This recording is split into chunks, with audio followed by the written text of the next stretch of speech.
हरि ओम।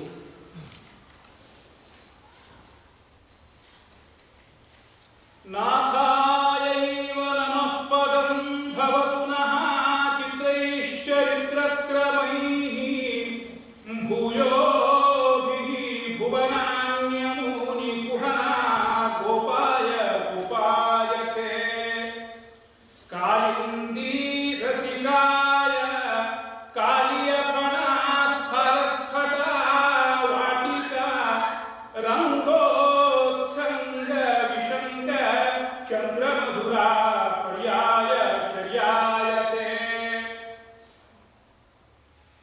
कृष्णाय यादवेन्द्राय ज्ञानमुद्राय योगिने नाथाय रुक्मिणीशाय नमो वेदान्तवेदिने श्री गुरुभ्यो नमः हरि ओम। ಸದ್ಭಕ್ತರಿಗೆ ಸಾದರ ಪ್ರಣಾಮಗಳು. ಸರ್ವಾಧಿಕ ಬಾರಾಮುಜಿಗೆ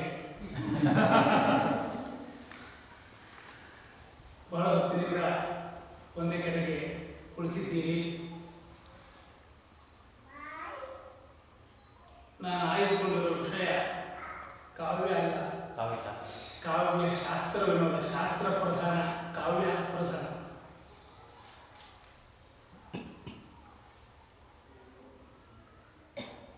ಇಥಿಯೋಪಿಯಾದಲ್ಲಿರೋ ಜನಗಳು ಸದ್ಯ ಇಂಡಿಯಾದಲ್ಲಿ ಹುಟ್ಟಲಿಲ್ಲ. ಇಂಡಿಯಾದಲ್ಲಿ ಹುಟ್ಟಿದ್ರೂ ಪರವಾಗಿಲ್ಲ, ಮಾಧ್ವರಾಗಲಿಲ್ಲ.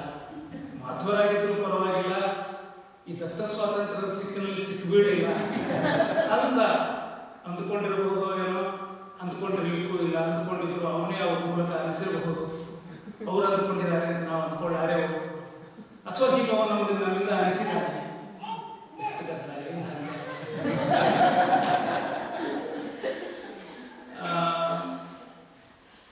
ಇವತ್ತಿನ ವಿಷಯ ಕಾವ್ಯ ಶಾಸ್ತ್ರ ವಿನೋದ ಅಂತಾದರೂ ಶಾಸ್ತ್ರದ ಒಂದು ಮುಖದ ದರ್ಶನವನ್ನು ನೀವು ಮಾಡಿದ್ದೀರಿ. ನಿಮಗೆಲ್ಲ ಗೊತ್ತಿರೋ ಹಾಗೆ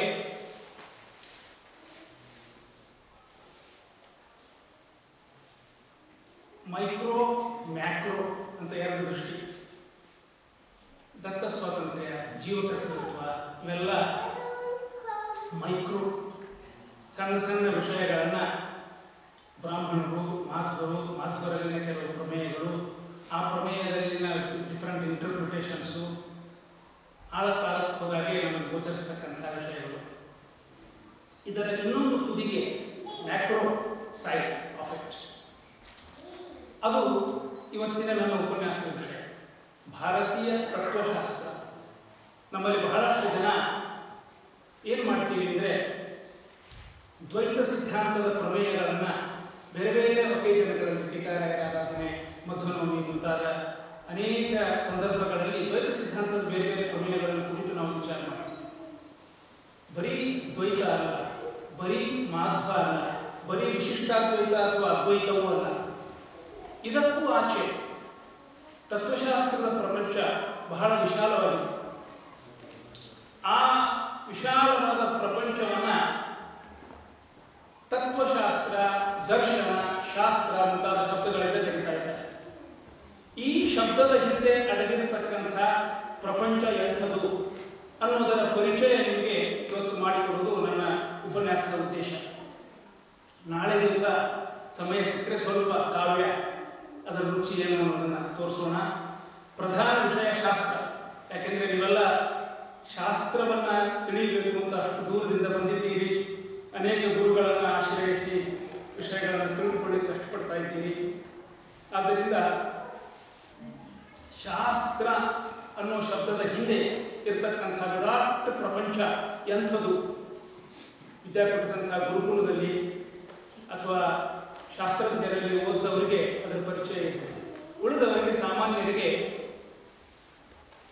ಅದು ಇಂಥ ಒಂದು ಜಗತ್ತು ಇದೆ ಅಂತಲೂ ಗೊತ್ತಿರೋದಿಲ್ಲ. ಅದನ್ನು ತಿಳಿಸೋದು ನನ್ನ ಇವತ್ತಿನ ಉಪನ್ಯಾಸದ ಉದ್ದೇಶ. ಎಲ್ಲಿಂದ ಶುರು ಮಾಡ್ತೇನೆ? ಒಂದು ಸಣ್ಣ ಕಥೆಯಿಂದ ಶುರು ಮಾಡ್ತೇನೆ. ಸ್ವಲ್ಪ ಗಮನ ಇಟ್ಟು ಕೇಳಿ. ಯಾಕೆಂದ್ರೆ ಈ ಕಥೆ ನಿಮ್ಮನ್ನ ತತ್ವಶಾಸ್ತ್ರದ ಕಡೆಗೆ ಒಯ್ದು ನಿಲ್ಲಿಸ್ತದೆ. ಇದು ಆಕ್ಚುಲಿ ಕ್ವಿಜ್ ಇದೆ ಊಟದ ಟೈಮ್ನಲ್ಲಿ, ಹಾಗಾಗಿ ಎಲ್ಲರೂ ಗಮನಕ್ಕೆ ಕೇಳ್ತಾರೆ. ನೀವು ಹೇಳಿದ್ರಲ್ಲಿ ಕ್ವಶನ್ಸ್ ನೋಟ್ ಮಾಡ್ಕೊಂಡು ಅಲ್ಲಿ ಕೇಳೋದಲ್ವಾ? ಖಂಡಿತ. ಆದ್ರೆ ಉತ್ತರ ನಮ್ಗೆ ಕೇಳಬೇಡಿ. ನನಗೆ ಉತ್ತರ ಗೊತ್ತೇ ಇಲ್ಲದ ಪ್ರಶ್ನೆಯನ್ನ ಈ ಕಥೆ ನಿಮ್ಮ ಮುಂದೆ ಇರ್ತಾ ಇದೆ. ತಂದೆ ಮಗ ಸರೋವರದ ದಂಡೆಯ ಮೇಲೆ ವಾಕಿಂಗ್ ಮಾಡ್ತಾ ಇದ್ದಾರೆ. ತಂದೆ ಮಗನಿಗೆ ಹೇಳ್ತಾನೆ, ನೋಡು ಆ ಸರೋವರದಲ್ಲಿ ಒಂದು ಕೊಕ್ಕರೆ, ಆ ಕೊಕ್ಕರೆ ಸರೋವರದಲ್ಲಿ ಈಸ್ಕೊಂಡು ಹೋಗ್ತಾ ಇದೆ. ಅದನ್ನ ನೋಡಿ ಹರೆಯದ ಹುಡುಗ, ಕಾಲೇಜಿಗೆ ಹೋಗುವ ಹುಡುಗ, ಅವನಿಗೆ ತಂದೆ ಹೇಳ್ತಾನೆ, ನೋಡು ಆ ದೇವರು ತುಪ್ಪಳವನ್ನ ಆ ಕೊಕ್ಕರೆಯ ಮೇಲೆ, ಬಾತುಕೋಳಿಯ ಶರೀರದ ಮೇಲೆ ಹೊದಿಸಿದ. ಚಳಿ ನೀರು ಮುಟ್ಟಿದ್ರೆ ತಣ್ಣು ಉರಿತದೆ. ಅಂತಹ ತಣ್ಣಗಿನ ನೀರಲ್ಲಿ ಆ ಕೊಕ್ಕರೆ ಆರಾಮಾಗಿ ಈಸ್ಕೊಂಡು ಹೋಗ್ತಾ ಇದೆ. ಯಾಕೆ ಸಾಧ್ಯ ಇದು? ಆ ಕೊಕ್ಕರೆಗೆ ದಪ್ಪವಾದ ತುಪ್ಪಳ ಚರ್ಮ ಎಲ್ಲಿಂದ ಬಂತು? ದೇವರು ಕೊಟ್ಟಿದ್ದಾನೆ. ಆ ಭಗವಂತ ನನಗಿರುವಂತಹ ಚರ್ಮ ಆ ಕೊಕ್ಕರೆಗೆ, ಬಾತುಕೋಳಿಗೆ ಇತ್ತು ಅಂತಾಗಿದ್ರೆ ಸರೋವರದಲ್ಲಿ ಅದು ಬೀಸಲಿಕ್ಕೆ ಆಗ್ತಾ ಇತ್ತೆ, ಹಗಲು ರಾತ್ರಿ ಇರ್ಲಿಕ್ಕೆ ಆಗ್ತಾ ಇತ್ತೆ. ಎಷ್ಟು ಯೋಚನೆ ಮಾಡಿ ಭಗವಂತ ಆ ಬಾತುಕೋಳಿಗೆ ಅಂಥ ಒಂದು ಚಳಿಯನ್ನು ತಡೆಯತಕ್ಕಂಥ ಒಂದು ದಪ್ಪ ಚರ್ಮ ಕೊಟ್ಟಿದ್ದಾನೆ. ಇದರಿಂದ ಗೊತ್ತಾಗತ್ತೆ ಒಬ್ಬ ದೇವರಿದ್ದಾನೆ ಅನ್ನೋದು ಅಂತ ತಂದೆ ಮಗನಿಗೆ ಹೇಳ್ತಾನೆ. ಇಬ್ರು ಮಾತಾಡ್ತಾ ಇರ್ತಾರೆ. ಆ ಬಾತುಕೋಳಿ ತನ್ನ ಚುಂಚನ್ನ ನೀರಿನಲ್ಲಿ ಅದ್ದಿ ಒಂದು ಮೀನು ತೆಗೆದು ಅದನ್ನು ದಂಡೆ ಮೇಲೆ ಹಾಕಿ ಅದನ್ನು ಕುಕ್ಕಿ ತಿನ್ಲಿಕ್ಕೆ ಶುರು ಮಾಡ್ತಾನೆ. ಆವಾಗ ತಂದೆ ಮುಂದುವರಿಸ್ತಾನೆ, ನೋಡು ಆ ಬಾತುಕೋಳಿಗೆ ನಮ್ಮ ತರಹ ಹಲ್ಲು ಕೊಟ್ಟು ಬಿಟ್ಟಿದ್ರೆ ಒಳಗಿರೋ ಮೀನನ್ನು ಹಿಡಿಲಿಕ್ಕೆ ಆಗ್ತಿತ್ತೆ. ನೀರಿನಲ್ಲಿರೋ ಮೀನನ್ನ ಇಷ್ಟು ಉದ್ದ ಚುಂಚು ಕೊಟ್ಟು ನೀರಿನೊಳಗಡೆ ಹರಿದಾಡತಕ್ಕಂಥ ಮೀನನ್ನ ಎತ್ತಲಿಕ್ಕೆ ಅನುಕೂಲವಾಗುವಂತಹ ಒಂದು ಚುಂಚು ಕೊಟ್ಟ. ಮಾತ್ರವಲ್ಲ, ಆ ಚುಂಚುದಿಂದ ಯಾವುದೋ ಒಂದು ತೆಂಗಿನಕಾಯಿ ಸಿಪ್ಪೆ ಅಂತ ಕರಟದಂತಹ ಒಂದು ಪ್ರಾಣಿ ಇದ್ರೆ ಆ ಚುಂಚುವರೆ ಮುರಿದು ಹೋಗ್ತದೆ. ಅಲ್ಲ, ಕೆಳಗಿರೋ ಪ್ರಾಣಿಗಳು ಮೆತ್ತಗಿವೆ. ಆ ಚುಂಚುವಿನಿಂದ ಕುಕ್ಕಲಿಕ್ಕೆ ಸಾಧ್ಯ ಆಗುವಂಥದ್ದು, ತಿನ್ಲಿಕ್ಕೆ ಸಾಧ್ಯ ಆಗುವಂತಹ ಪ್ರಾಣಿಗಳು. ಹೀಗೆ ಈ ಎಲ್ಲ ಸೃಷ್ಟಿಯ ಹಿಂದೆ ಭಗವಂತ ಅವನು ಆಲೋಚನಾಪರ, ದಯಾಮಯ ಅನ್ನೋದು ಸ್ಪಷ್ಟ. ಆಲೋಚನೆ ಮಾಡಿ ಅಂಥ ದಪ್ಪ ಶರೀರ, ಚಳಿಯನ್ನ ತಡೆಯತಕ್ಕಂಥ ಚರ್ಮವನ್ನ ಆ ಬಾತುಕೋಳಿ ಕೊಟ್ಟಿದ್ದಾನೆ. ಆಲೋಚನೆ ಮಾಡಿ ಅದಕ್ಕೆ ಆಹಾರವನ್ನು ಹುಡುಕಲಿಕ್ಕೆ ಅನುಕೂಲವಾಗುವಂಥ ಚುಂಚನ್ನ ಕೊಟ್ಟಿದ್ದಾನೆ. ಹೀಗೆ ಭಗವಂತ ಸರ್ವಜ್ಞ, ಅದಕ್ಕೆ ಏನು ಬೇಕು, ಏನು ತಡೀತದೆ ಅನ್ನೋದನ್ನು ತಿಳ್ಕೊಂಡು, ಅಷ್ಟೇ ಅಲ್ಲ ದಯಾಮಯ. ಅದಕ್ಕೆ ಅಂಥ ಒಂದು ಚರ್ಮವನ್ನ, ಚುಂಚನ್ನ ಅವನು ಸೃಷ್ಟಿ ಮಾಡಿದ್ದಾನೆ. ಪ್ರಾಣಿಗಳಲ್ಲಿ ದಯವುಳ್ಳಂಥವ ಸರ್ವಜ್ಞ ಅನ್ನತಕ್ಕಂಥದ್ದು ಇಲ್ಲೇ ಸರೋವರದಲ್ಲಿನ ಒಂದು ಕೊಕ್ಕರೆಯ ಒಂದು ಕ್ರಿಯೆಯನ್ನು ನೋಡಿ ನಮಗೆ ಗೊತ್ತಾಗ್ತದೆ ಅಂತ ಹೇಳಿ ತಂದೆ ತನ್ನ ಮಾತನ್ನು ನಿಲ್ಲಿಸಿದ. ಮಗ ಹೇಳ್ತಾನೆ, ಅಪ್ಪ ಆ ಕೊಕ್ಕರೆ ಮೀನನ್ನ ಹೆಂಗೆ ತಿಂತು ಅಂತ ನೋಡಿದೆ. ಮೊದಲು ಕಣ್ಣಿಗೆ ಕುಕ್ಕು ಚುಂಚು ತಗೊಂಡು, ಆಮೇಲೆ ಶರೀರದ ಭಾಗಗಳನ್ನ ಕುಕ್ಕಿ ಕುಕ್ಕಿ ಕತ್ತರಿಸಿ ತಿಂತು.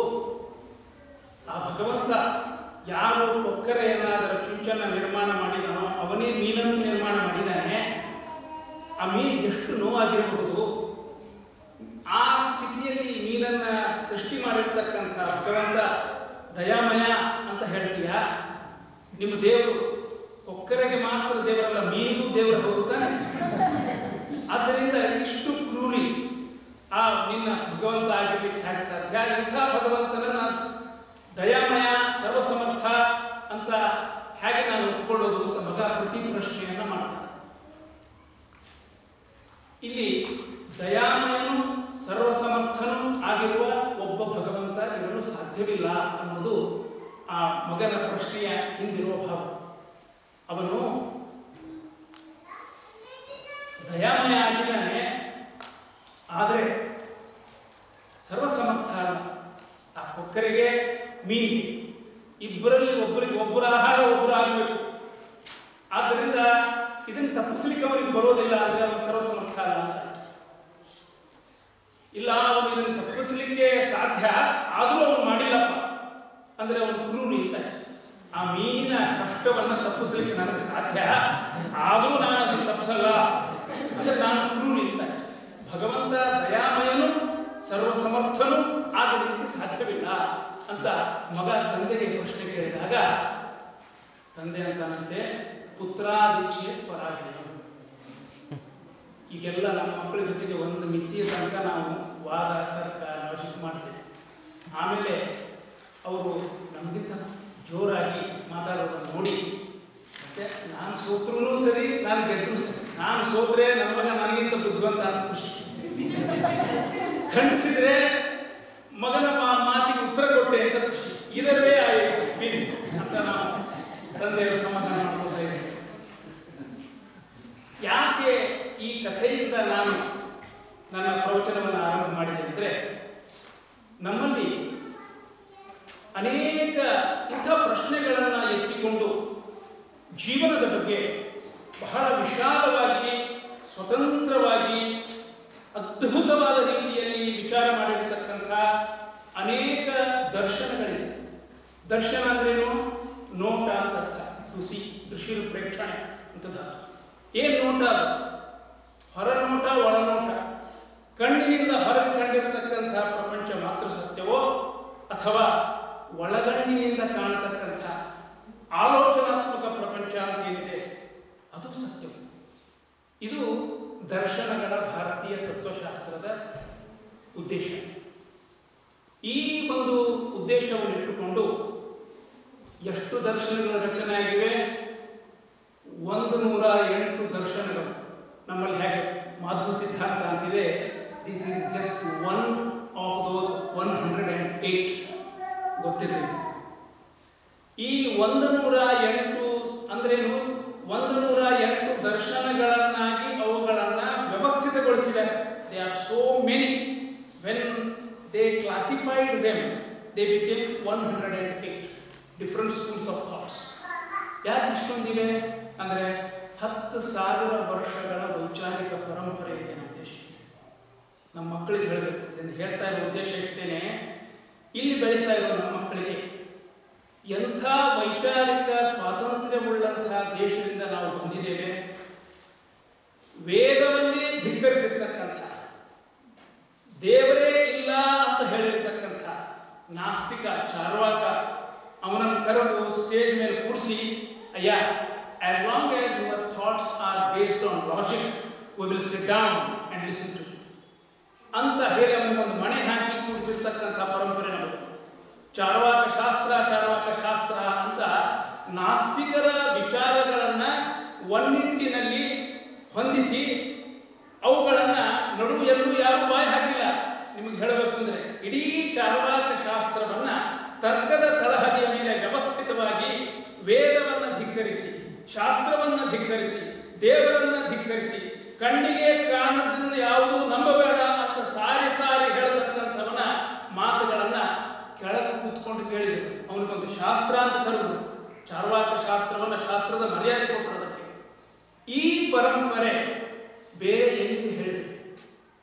ಯಾವಾಗ ಭಾರತದಲ್ಲಿ ಈ ವೈಚಾರಿಕ ವಿನಿಮಯ ನಡೆದಿತ್ತೋ, ಬೇರೆ ದೇಶಗಳಲ್ಲಿ ಬೈಬಲಿಗೆ ವಿರೋಧವಾಗಿ ಮಾತನಾಡಿದವರನ್ನ, ಕುರಾನಿಗೆ ವಿರೋಧವಾಗಿ ಮಾತನಾಡಿದವರನ್ನ ಕೈಕಾಲು ಕಟ್ಟಿ ಸುಡುವಂಥ, ನಾಲಿಗೆ ಛೇದನಗೊಳಿಸುವಂಥ, ಅವರನ್ನು ಬೈಕಾಟ್ ಮಾಡುವಂಥ ಪ್ರಸಂಗಗಳು ನಡೀತಾ ಇದ್ದು ಜಗತ್ತಿನ ಬೇರೆ ಭಾಗಗಳಲ್ಲಿ.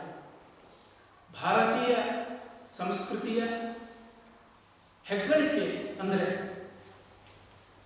ಪ್ರತಿಯೊಬ್ಬ ಮನುಷ್ಯನಿಗೆ ವಿಚಾರದ ಸ್ವಾತಂತ್ರ್ಯ ಇದೆ. ಈ ಮಾತನ್ನು ನಮ್ಮ ಮಕ್ಕಳಿಗೆ, ಇಲ್ಲಿ ಬೆಳೀತಾ ಇರೋ ಮಕ್ಕಳಿಗೆ ನಾವು ಹೇಳಬೇಕು. ಈ ಸಲ ಇಂಡಿಯಾಕ್ಕೆ ಹೋದಾಗ ಒಂದು ಬಹಳ ಬೇಸರದ ಘಟನೆ ನಡೀತು. ಮಾಧ್ವರ ಗುಂಪಿನಲ್ಲಿ ಮಾತ್ರ ಇದು ಹೇಳಬಹುದಾದ ಘಟನೆ. DVG ಅವರು ಒಂದು ಪುಸ್ತಕ ಬರೆದಿದ್ದಾರೆ, ಜ್ಞಾಪಕ ಚಿತ್ರಶಾಲೆ.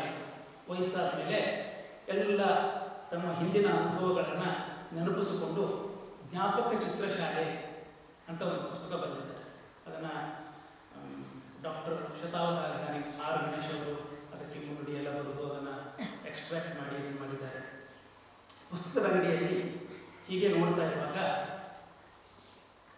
ಆ ಪುಸ್ತಕದಲ್ಲಿ ಒಂದು ಪದ್ಯ,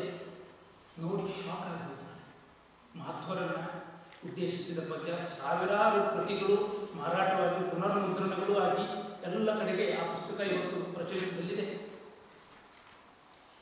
ಮಾಧ್ವರು ಪ್ರಾಣದೇವರ ಗುಡಿ ಮುಂದೆ ನಿಂತುಕೊಂಡು ಚಪ್ಪಾಳೆ ತಟ್ಟಿ ಗಟ್ಟಿ ಧ್ವನಿಯಲ್ಲಿ ಒಬ್ರಿಗೊಬ್ರು ಗೋಣ ಹಾಕೊಂಡು ಒಂದು ಪದ್ಯ ಹೇಳ್ತಾ ಇದ್ದಾರೆ. DVG ಅವರು ತಮ್ಮ ನೆನಪಿನಿಂದ ಬರೆದಿದ್ದಾರೆ ಆ ಪುಸ್ತಕದಲ್ಲಿ. ಎದ್ದು ಬರುತ್ತಾನೆ ನಮ್ಮ ಮಧ್ವರಾಯ, ಎದ್ದು ಬರುತ್ತಾನೆ ನಮ್ಮ ಮಧ್ವರಾಯ, ಸ್ಮಾರ್ತ ಭಂಡನ್ನ ಅದ್ವೈತಿ ಭಂಡನ್ನ ಸ್ಮಾರ್ತರಂಡೆ ಗಂಡನ್ನ ಒದ್ದು ಬರುತ್ತಾ ಎದ್ದು ಬರುತ್ತಾನೆ, ಎದ್ದು ಬರುತ್ತಾನೆ ಅಂತ ಮಧ್ವರ ನಮ್ಮ ಮಧ್ವರಾಯ ಎದ್ದು ಬರುತ್ತಾನೆ ಅಂತ ಚಪ್ಪಾಳೆ ಹಾಕೊಂಡು ಆ ಪ್ರಾಣದೇವರ ಗುಡಿ ಮುಂದೆ ಭಜನೆ ಮಾಡ್ತಾ ಇದ್ರು. ಯಾರೋ ನೋಡಿದವರು ಬಂದು ಅವರಿಗೆ ಚಿಮಾರಿ ಹಾಕಿದ್ರು ಅಂತ ಇದನ್ನ ಪ್ರಿಂಟ್ ಮಾಡಿ ಇವತ್ತು ಬೆಂಗಳೂರಿನಲ್ಲಿ ಸಿಗುತ್ತದೆ ಪುಸ್ತಕ. ನಿಮಗೆ ಯಾರು ಬೇಕಾದ್ರೆ ಯಾತಕ್ಕೆ ನಾನು ಈ ಘಟನೆಯನ್ನ ಹೇಳ್ತಾ ಇದ್ದೇನೆ, ಇಡೀ ಮಾಧ್ವರಿಗೆ ಅವಮಾನದಿಂದ ತಲೆ ತಗ್ಗಿಸುವಂತಹ ಸಂಕುಚಿತತನ. ನೀವು ಎಷ್ಟೇ ವಿದ್ವಾಂಸ ಇರಲಿ, ಎಷ್ಟೇ ಅಭಿಮಾನ ಇರಲಿ, ಮತ್ತು ಇಂಥ ಮಾತುಗಳನ್ನು ಹೇಳಿದವರು ಅವರು ಯಾರೇ ಇರಲಿ, ಪುರಂದರದಾಸರಾಗಿರಲಿ, ತ್ರಿವಿಕ್ರಮ ಪಂಡಿತಾಚಾರ್ಯರಾಗಿರಲಿ, ನಾರಾಯಣ ಪಂಡಿತಾಚಾರ್ಯರಾಗಿರಲಿ, ಇನ್ನೊಬ್ಬರನ್ನ ಹೀಯಾಳಿಸ್ತಾರೆ, ಕ್ಷುದ್ರವಾಗಿ ಕಾಣ್ತಾರೆ ಅಂತಂದ್ರೆ ಅಂಥದ್ದನ್ನು ನಾವು ಅಲಕ್ಷ್ಯ ಮಾಡಲಿಕ್ಕೆ ಇಲ್ಲದೇ ಇದ್ದರೆ ಸಮಾಜದಲ್ಲಿ ಮನುಷ್ಯತ್ವವೇ ಇಲ್ಲದವರು ಮಾಧ್ವರು ಅನ್ನುವಂಥ ಅಪವಾದಕ್ಕೆ ನಾವು ಗುರಿಯಾಗ್ತೀವಿ. ಕತ್ತಿ, ಮೀನು, ಹಂದಿ, ನರಿ, ಬೆಕ್ಕು ಅಂತ ಮಾಧ್ವೇತರರನ್ನು ಹೀಯಾಳಿಸ್ತಕ್ಕಂಥ ಒಂದು ಅಸಹ್ಯ ಪರಂಪರೆ ಸಂಸ್ಕೃತದಲ್ಲೇ ಇರಲಿ, ಕನ್ನಡದಲ್ಲೇ ಇರಲಿ, ಅದನ್ನು ನಾವು ಎಚ್ಚರದಿಂದ ಓದಬೇಕು. ಅಂಥದ್ದನ್ನು 4 ಜನರಿಗೆ ಹೇಳುವಾಗ ಹುಷಾರಾಗಿರಬೇಕು. ಇಲ್ಲೇ ನ್ಯೂಯಾರ್ಕದಲ್ಲಿ ನಮ್ಮ ಯೋಗೀಂದ್ರ ಭಟ್ರು ಹೇಳಿರ್ತಕ್ಕಂಥ ಒಂದು ಪ್ರಸಂಗ. ವಾಯುಸ್ತುತಿ ಪಾಠ ಮಾಡ್ತಾ ಇದ್ದಂತೆ ಓದ್ತಾ ಇರುವವನು ಇಂಥದ್ದೆಲ್ಲ ಇದೆಯಾ ಇದರಲ್ಲಿ, ನಾನು ಮಾಧ್ವ ಅಲ್ಲ ಹಾಗಾದರೆ ಅಂತ ಹೇಳಿದ. ಬಿಟ್ಟೆ ಹೋದ ಪಾಠ. ನನಗೆ ಅಪಾರ ಗೌರವ ಇದೆ ವಾಯುಸ್ತುತಿ ಮೇಲೆ.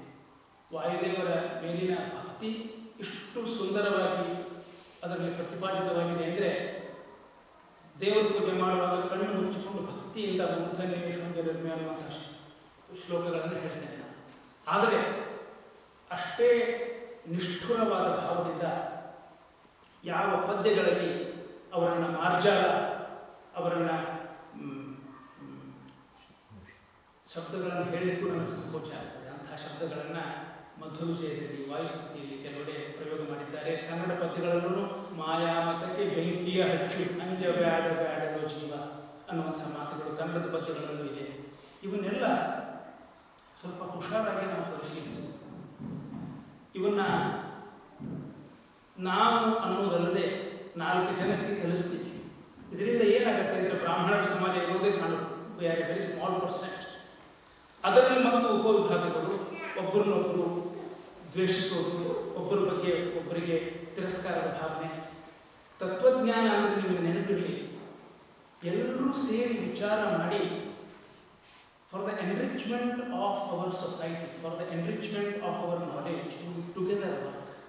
ನೀನು ಅಂಧನ್ ತಮಸ್ಸಿಗೆ ಹೋಗ್ತೀಯಾ, ನಾವು 4 ಜನ ಮಾತ್ರ ನಾಮ ಹಾಕೊಂಡು ಜಪ ಮಾಡಿ ಮೋಕ್ಷಕ್ಕೆ ಹೋಗ್ತೀವಿ, ಯಾರೇ ಗೊತ್ತು. ನಾನು ನಮ್ಮ ಚಿಕ್ಕಪ್ಪನಿಗೆ ತಮಾಷೆ ಮಾಡ್ತಿರ್ತೀನಿ. ಅವರು ಡಾಕ್ಟರ್ ಆದವರು, ಸುಧಾ ಓದಿ ಎಲ್ಲ ಭಾಳ ಮುಂಜಾನೆ 4 ಗಂಟೆ ಪೂಜೆಗೆ ಎಲ್ಲ ಮಾಡಿಕೊಂಡು ತುಂಬ ಇದ್ದಾರೆ. ಅವ್ರಿಗೆ ತಮಾಷೆ ಮಾಡ್ತಿರ್ತೀನಿ, ಕಾಕ ನಿಮಗೊಂದು ಸರ್ಪ್ರೈಸ್ ಕಾಲಿದೆ ನಾಳೆ, ಅಲ್ಲಿ ನೀವು ಹೋಗಿ ಕೂತಿರ್ತೀರಲ್ಲ, ಮೊದಲೇ ಹೋಗಿ ಮೋಕ್ಷದಲ್ಲಿ ಕೂತ್ಬಿಟ್ಟಿರ್ತೀನಿ ನಾನು, ನೀವು ಎಲ್ಲೋ ಕೆಳಗಡೆ ಇರ್ತೀರಿ ಎಲ್ಲ. ಇವನ ರೂಪಾಯಿ ಇಲ್ಲಿ ಬಂದ್ಬಿಟ್ಟಾನ, ಪೂಜೆ ಮಾಡಿಲ್ಲ, ನಾನು ಅಧ್ಯಯನ ಮಾಡಿಲ್ಲ, ಇದಂಗೆ ನೀವು ಇಲ್ಲಿ ಬಂದ್ಬಿಟ್ಟಿದ್ದಾನೆ ಅಂತ ಸರ್ಪ್ರೈಸ್ ಅಂತ ತಮಾಷೆ ಮಾಡ್ತೀವಿ. ನಾವು ಹೊರಗೆ ಏನು ಮಾಡ್ತೀವೋ ಅದೆಲ್ಲ ಮುಖ್ಯ. ಆಧ್ಯಾತ್ಮಿಕ ಸಾಧನೆಯ ಕಲ್ಪನೆಯೇ ತಪ್ಪಾಗ್ಬಿಟ್ಟಿದೆ ನಮ್ಮಲ್ಲಿ ಅಂತ ನನಗೆ ಅನಿಸ್ತದೆ.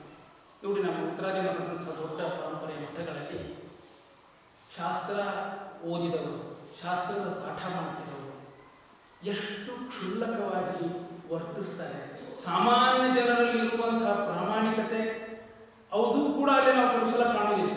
ಇಂಥವ್ರು ಏನು ಶಾಸ್ತ್ರ ಓದಿದ್ದಾರೆ ಇವರು, ಏನು ಶಾಸ್ತ್ರ ಓದದೇ ಇರುವವರು ಹಿಂಸರಿಬೇಕು ತಪ್ಪು ಮಾಡಿ. ಅಂಥ ತಪ್ಪುಗಳನ್ನ ಸುಲಭವಾಗಿ ಯಾವ ಹಿಂಸರಿಕೆ ಇಲ್ಲದೆ ಮಾಡ್ತಾರೆ. ಅದಕ್ಕೆ ನಾನು ಹೇಳೋದು, ಈ ದರ್ಶನಗಳಲ್ಲಿ ಯಾರು ನಾಸ್ತಿಕ ದರ್ಶನ, ಚಾರ್ವಾಕ ದರ್ಶನ ಅಂದ್ರೆ ಯಾವುದು ಅನ್ನೋ ಪ್ರಶ್ನೆ ಮೊದಲು ಎತ್ಕೊಂಡಿದ್ದಾರೆ. ದೇವರನ್ನ ಒಪ್ಪದೇ ಇರುವವರು ಚಾರ್ವಾಕರು, ನಾಸ್ತಿಕೋ ವೇದ ನಿಂದಕ, ವೇದಗಳನ್ನು ಒಪ್ಪದೇ ಇರುವವರು ಚಾರ್ವಾಕರು ಅಂತ ಹೀಗೆಲ್ಲ ಕ್ಲಾಸಿಫಿಕೇಶನ್ ಇದೆ. ಇದೆಲ್ಲದಕ್ಕಿಂತ ನನಗೆ ಹಿಡಿಸಿರ್ತಕ್ಕಂಥ ಒಂದು ಡೆಫಿನಿಷನ್ನು ವಿವೇಕಾನಂದರು ಹೇಳಿರ್ತಕ್ಕಂಥದ್ದು. ಅದ್ವೈತರು ಗೊತ್ತಿದೆ ನನಗೆ. ಅವ್ರು ಹೇಳ್ತಾರೆ, ಯಾವ ಮನುಷ್ಯನಿಗೆ ಪ್ರಾಮಾಣಿಕತೆ ಇತ್ತು, ಯಾವ ಮನುಷ್ಯನಿಗೆ ಆತ್ಮವಿಶ್ವಾಸ ಇತ್ತು, ಗಟ್ಟಿಗೆ ಹೆಚ್ಚು ಕೇಳಿದಾಗ, ಗಟ್ಟಿಯಾಗಿ ಕೇಳಿದಾಗ ಮುಖಕ್ಕೆ ತಕ್ಕಂತೆ ಮಾತಾಡಿ, ಯಾವ 4 ಜನರಲ್ಲಿ ಮರ್ಯಾದೆ ಮುಖ್ಯ, ಒಳಗೆ ನನಗೇನು ಸ್ಟ್ಯಾಂಡರ್ಡೇ ಇಲ್ಲ ಅನ್ನುವಂತೆ ವರ್ತಿಸ್ತಾನೋ ಅವನು ನಾಸ್ತಿ. ನಾಸ್ತಿ ಅಂದ್ರೆ ಏನು? ಆತ್ಮವಿಶ್ವಾಸ ನಾಸ್ತಿ. ನನಗೊಂದು ಪ್ರಜ್ಞೆ, ಕಾನ್ಷಿಯಸ್ನೆಸ್ಸೇ ಇಲ್ಲ, ನನಗೆ ಇನ್ನೊಬ್ಬರು ಮುಖಕ್ಕೆ ತಕ್ಕ ಮಾತಾಡ್ತೀನಿ ನಾನು, ಅವನು ನಾಸ್ತಿಕ ಅಂತ ಬರೀತಾರೆ. And that is so true. ದೇವರನ್ನ ಒಪ್ಪದೇ ಇದ್ರೆ ಬಾಧಕ ಇಲ್ಲ, ಅಪ್ರಾಮಾಣಿಕ ಆಗಲ್ಲ. ನನಗೆ ದೇವರಲ್ಲಿ ವಿಶ್ವಾಸ ಇಲ್ಲ ಅಂತ ಐ ಎಕ್ಸ್ಪೆಕ್ಟ್. ದೇವರಲ್ಲಿ ವಿಶ್ವಾಸ ಇಲ್ಲದೇ ಇದ್ರು 4 ಜನ ನಾಮ ಹಾಕಿದವರನ್ನು ಕಂಡಾಗ ಓ ಹೌದಪ್ಪ ಅಂತ ಅವರಂತೆ ಮಾತಾಡ್ತಾ ಹೊರಟ್ರೆ ನಿಮಗೆ ಉದ್ಧಾರ ಮಾರ್ಗವೇ ಇಲ್ಲ. ದೇವರಿಲ್ಲ ಅಂತ ನಾನು ಹೇಳೋದು ಧೈರ್ಯ ತೋರಿಸಿದ್ರೆ 4 ಜನ ದೇವರಿದ್ದಾನೆ ಅಂತ ತಿಳಿದವರು ನನಗೆ ಸಹಾಯ ಮಾಡ್ತಾರೆ. ನಾನು ದೇವರು ಇಲ್ಲ ಅಂತ ಗೊತ್ತಿದ್ದು ಯಾರ್ಯಾರು ದೇವರಿಲ್ಲ ಅನ್ನೋ ಮಧ್ಯೆ ದೇವರಿಲ್ಲ ಅಂತ ಮಾತಾಡ್ತೀನಿ, ಇದ್ದವರು ಇದ್ದಾರೆ ಅನ್ನೋ ಮಧ್ಯೆ ಇದ್ದಾರೆ ಅಂತ ಮಾತಾಡ್ತೀನಿ. I lose the chance forever to correct myself. ಪ್ರಾಮಾಣಿಕತೆ ಬಹಳ ದೊಡ್ಡ ವಿಷಯ, ದೇವರಲ್ಲಿ ವಿಶ್ವಾಸ.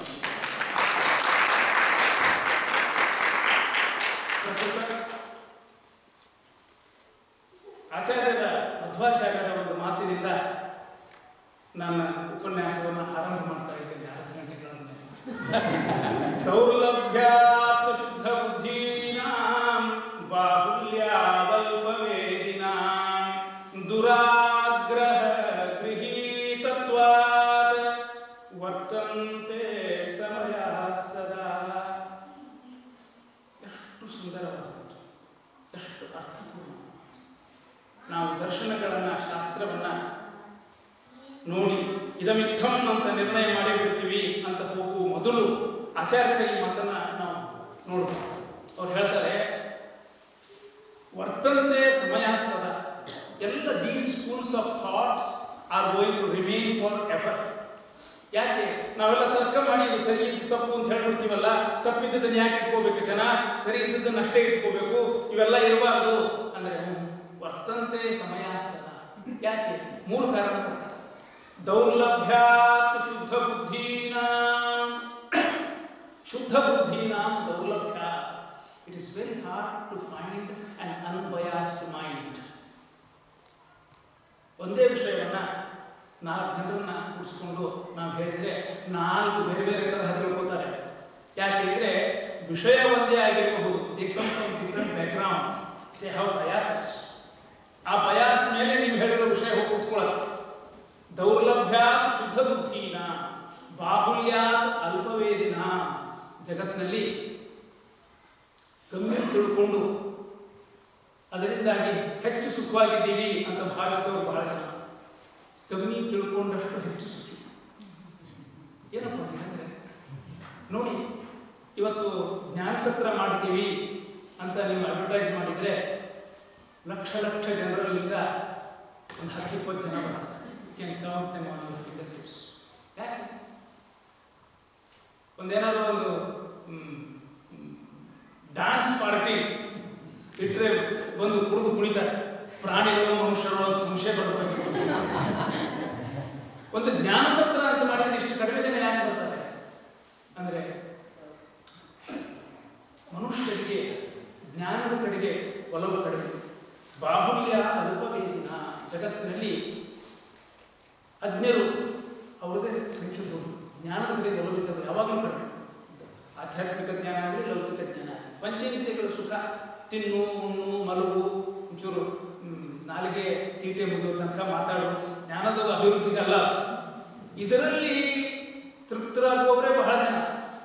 ಇದನ್ನು ಮೀರಿ ಜ್ಞಾನ ನನಗೆ ಬೇಕು. ಯಾತಕ್ಕೆ ನಾನು ಈ ಪ್ರಪಂಚಕ್ಕೆ ಬಂದಿದ್ದೀನಿ? ಸತ್ ಮೇಲೆ ಏನಾಗ್ತೀನಿ? ಈ ಸೃಷ್ಟಿಗೆ ಏನಾದರೂ ಒಂದು ಉದ್ದೇಶ ಇದೆಯಾ? Or is it a random fair? Who am I? ಈ ಫಂಡಮೆಂಟಲ್ ಕ್ವಶನ್ಸ್ ಅನ್ನು ನಿಜಕ್ಕೂ ಕೇಳಿಕೊಂಡು ಅದರ ಹಿಂದೆ ಏನೇನು ಇಂದ್ರಿಯ ಭೋಗವನ್ನು ತ್ಯಾಗ ಮಾಡಬೇಕಾಗುತ್ತೋ ಇನ್ ಪರ್ಸೂಟ್ ಆಫ್ ನಾಲೆಡ್ಜ್, ಅದನ್ನು ಮಾಡಲಿಕ್ಕೆ ಕಮಿಟ್ ಮಾಡುವವರು ಬಹಳ ಕಡಿಮೆ. ಅದನ್ನು ಹೇಳ್ತಾರೆ ಆಚಾರ್ಯ. ಬಾಹುಲ್ಯ ಅಲ್ಪವೇದಿನ ದುರಾಗ್ರಹ ಗೃಹೀತತ್ವ. ನೋಡಿ ತಾನೇ ಬಂತು ವಿಷಯ ಸತ್ಯ. ಮಾಧುರ ಮನದಲ್ಲಿ ಹುಟ್ಟಿದ್ದೀನಲ್ಲಪ್ಪ, ಏನಾಗಿರೋದು? ಅದ್ವೈತರ ಮನೆಯಲ್ಲಿ ಹುಟ್ಟಿದ್ರೆ ಹೋಗಿ ಒಬ್ಬ ಅದ್ವೈತ ಮಾತಾಡಿಸಿ ಸತ್ಯ ಮಾಧುರ. ಈಗ ಅದ್ವೈತಗಳ ಮಂತ್ರದಲ್ಲಿ ಹುಟ್ಟಿದೆ ಪುಣ್ಯವಂತ ನಾನು. ಸದ್ಯ ಈ ಮಾಧುರ ಘೋಷಬೇಡ. ಶೈವರನ್ನು ಕೇಳಿ, ಅಂದೆಯಲ್ಲಿ ಲಿಂಗ ಇಟ್ಕೊಂಡು ಪೂಜೆ ಮಾಡ್ತೀವಿ. ನಮ್ಮಷ್ಟು ಭಾಗ್ಯವಂತ ಮಾಧುರು ಅಲ್ಲ, ಅದ್ವೈತಗಳು ಎಲ್ಲ ನಡೆದ ಮೇಲೆ ಪೂಜೆ ಮಾಡ್ತಾರೆ. ಪಾತ್ರೆ ಅಂಗೈಯಲ್ಲಿ ಲಿಂಗ ಇಟ್ಕೊಂಡು ಶಿವನ ಪೂಜೆ ಮಾಡೋ ಭಾಗ್ಯ ಎಷ್ಟು ಜನ್ಮದ ಪುಣ್ಯವೋ ಸದ್ಯ ಶೈವನಾದ. ಕ್ರಿಶ್ಚಿಯನ್ರನ್ನು ಕೇಳಿ, we are so fortunate to be Christians. ಆದ್ದರಿಂದ ಎಲ್ರಿಗೂ ದುರಾಗ್ರಹ ಗೃಹೀತತ್ವ ಅಂತ ಹೇಳ್ತಾರೆ ಮಧ್ವಾಚಾರ್ಯ. ನಾನು ಈ ಮತದಲ್ಲಿ ಹುಟ್ಟಿದೆ, ಆದ್ದರಿಂದ ನನ್ನ ಮತ ದೊಡ್ಡದು. ನನ್ನ ಮತ ದೊಡ್ಡದು ಅನ್ನೋದಕ್ಕೆ ನಾನು ಆ ಗ್ರಂಥಗಳನ್ನು ಓದಬೇಕಾಗಿಲ್ಲ. ಮಾತು ಸಿದ್ಧಾಂತ ಯಾಕೆ ದೊಡ್ಡದು? ನನ್ನಂತ ಮಹಾಮಹಿಮ ಮಾತು ಸಿದ್ಧಾಂತದಲ್ಲಿ ಹುಟ್ಟಿದ್ದೇನೆ.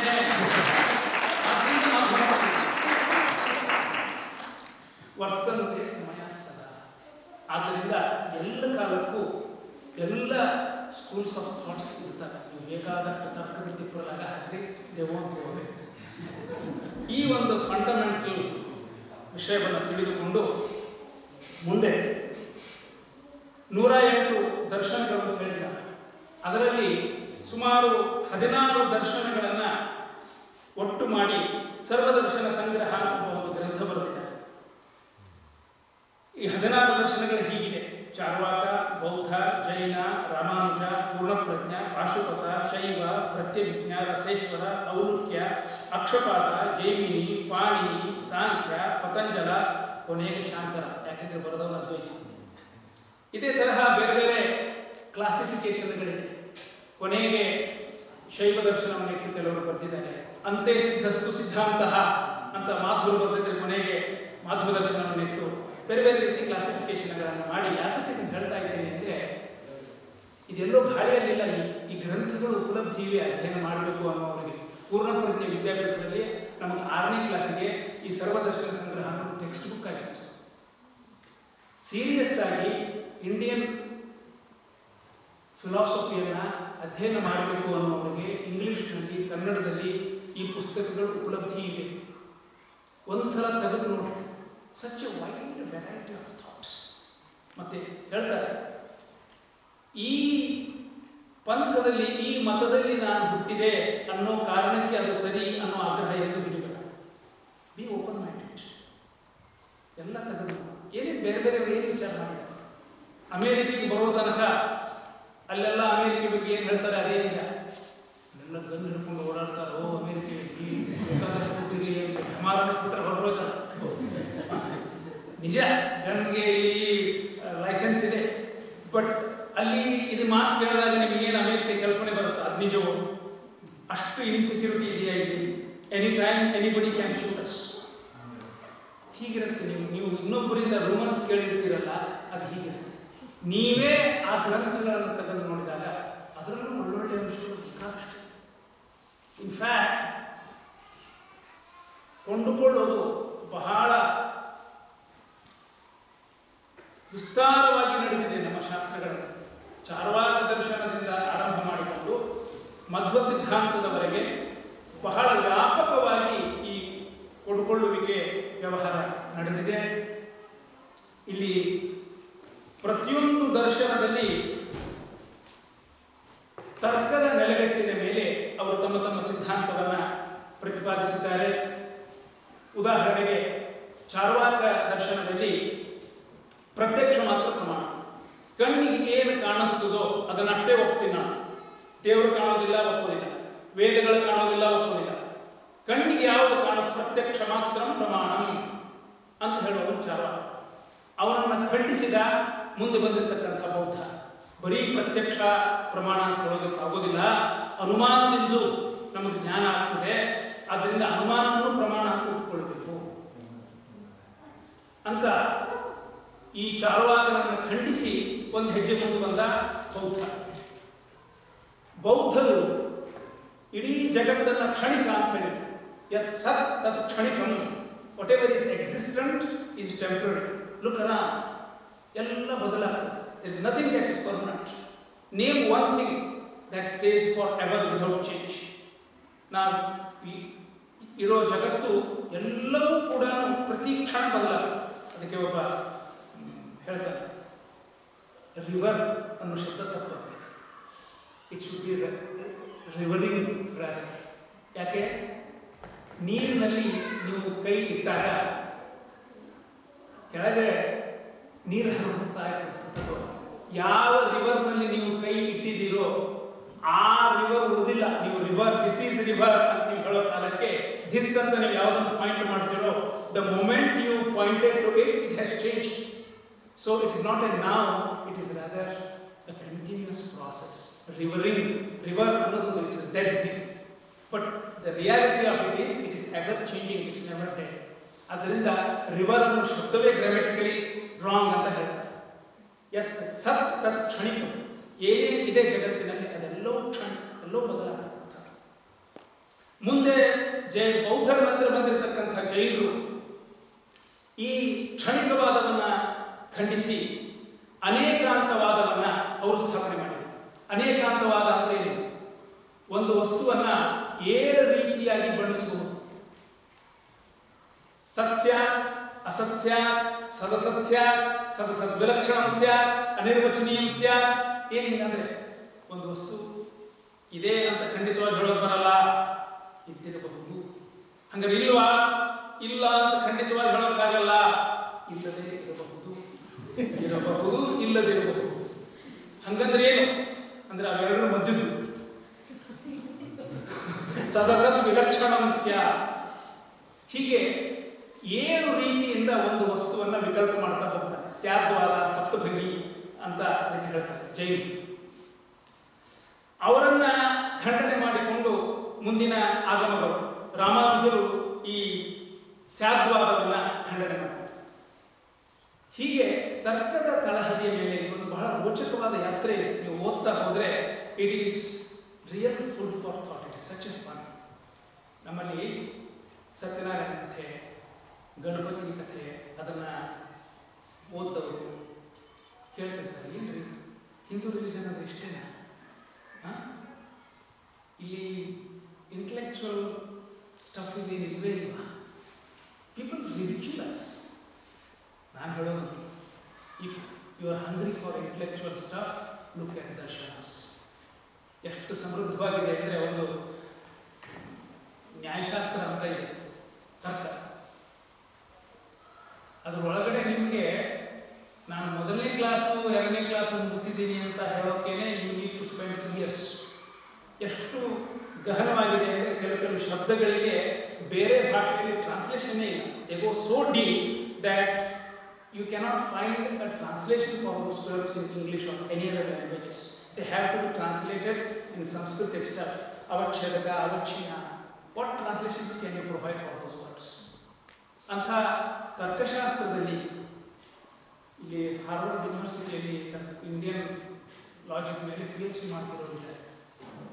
ಅಷ್ಟು ಆಳವಾಗಿ ನಿಮಗೆ ಇಂಟೆಲೆಕ್ಚುಯಾಲಿಟಿ ಬೇಕು ಅಂದರೆ ಬೇಕಾದಷ್ಟಿದೆ ದರ್ಶನಶಾಸ್ತ್ರಗಳಲ್ಲಿ. ಬರೀ ಸತ್ಯನಾರಾಯಣ ಪೂಜೆ ನಮ್ಮ ಸಂಸ್ಕೃತಿ, ನಮ್ಮ ಧರ್ಮ ಅಲ್ಲ.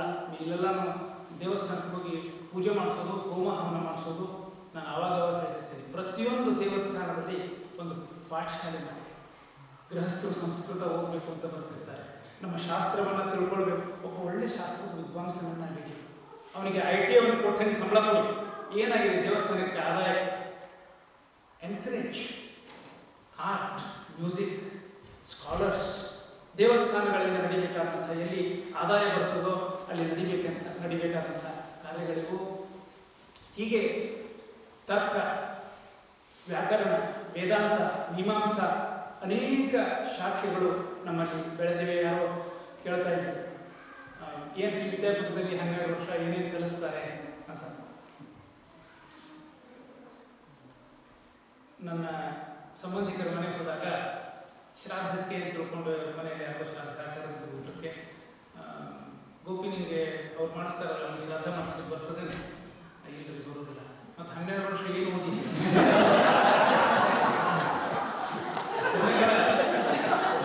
ಪರಿಜ್ಞಾನ 12 ವರ್ಷ ಇವನು ಏನು ಓದಿದ್ದಾನೆ ಅಂದ್ರೆ ಮುಂಜಿ ಮದುವೆ ಶ್ರಾದ್ದ ಅದು ಬರುವುದಿಲ್ಲ ಅಂದ್ರೆ ಏನು ಓದಿಯಲ್ಲ, ಖಾಲಿ ಕಾಲ ಯಾವ ಮಟ್ಟಕ್ಕಿದೆ. ಇವರು ವಿದೇಶಿಯರಲ್ಲ, ನಮ್ಮ ಜನ. ಧಾರವಾಡದ ಘಟನೆ.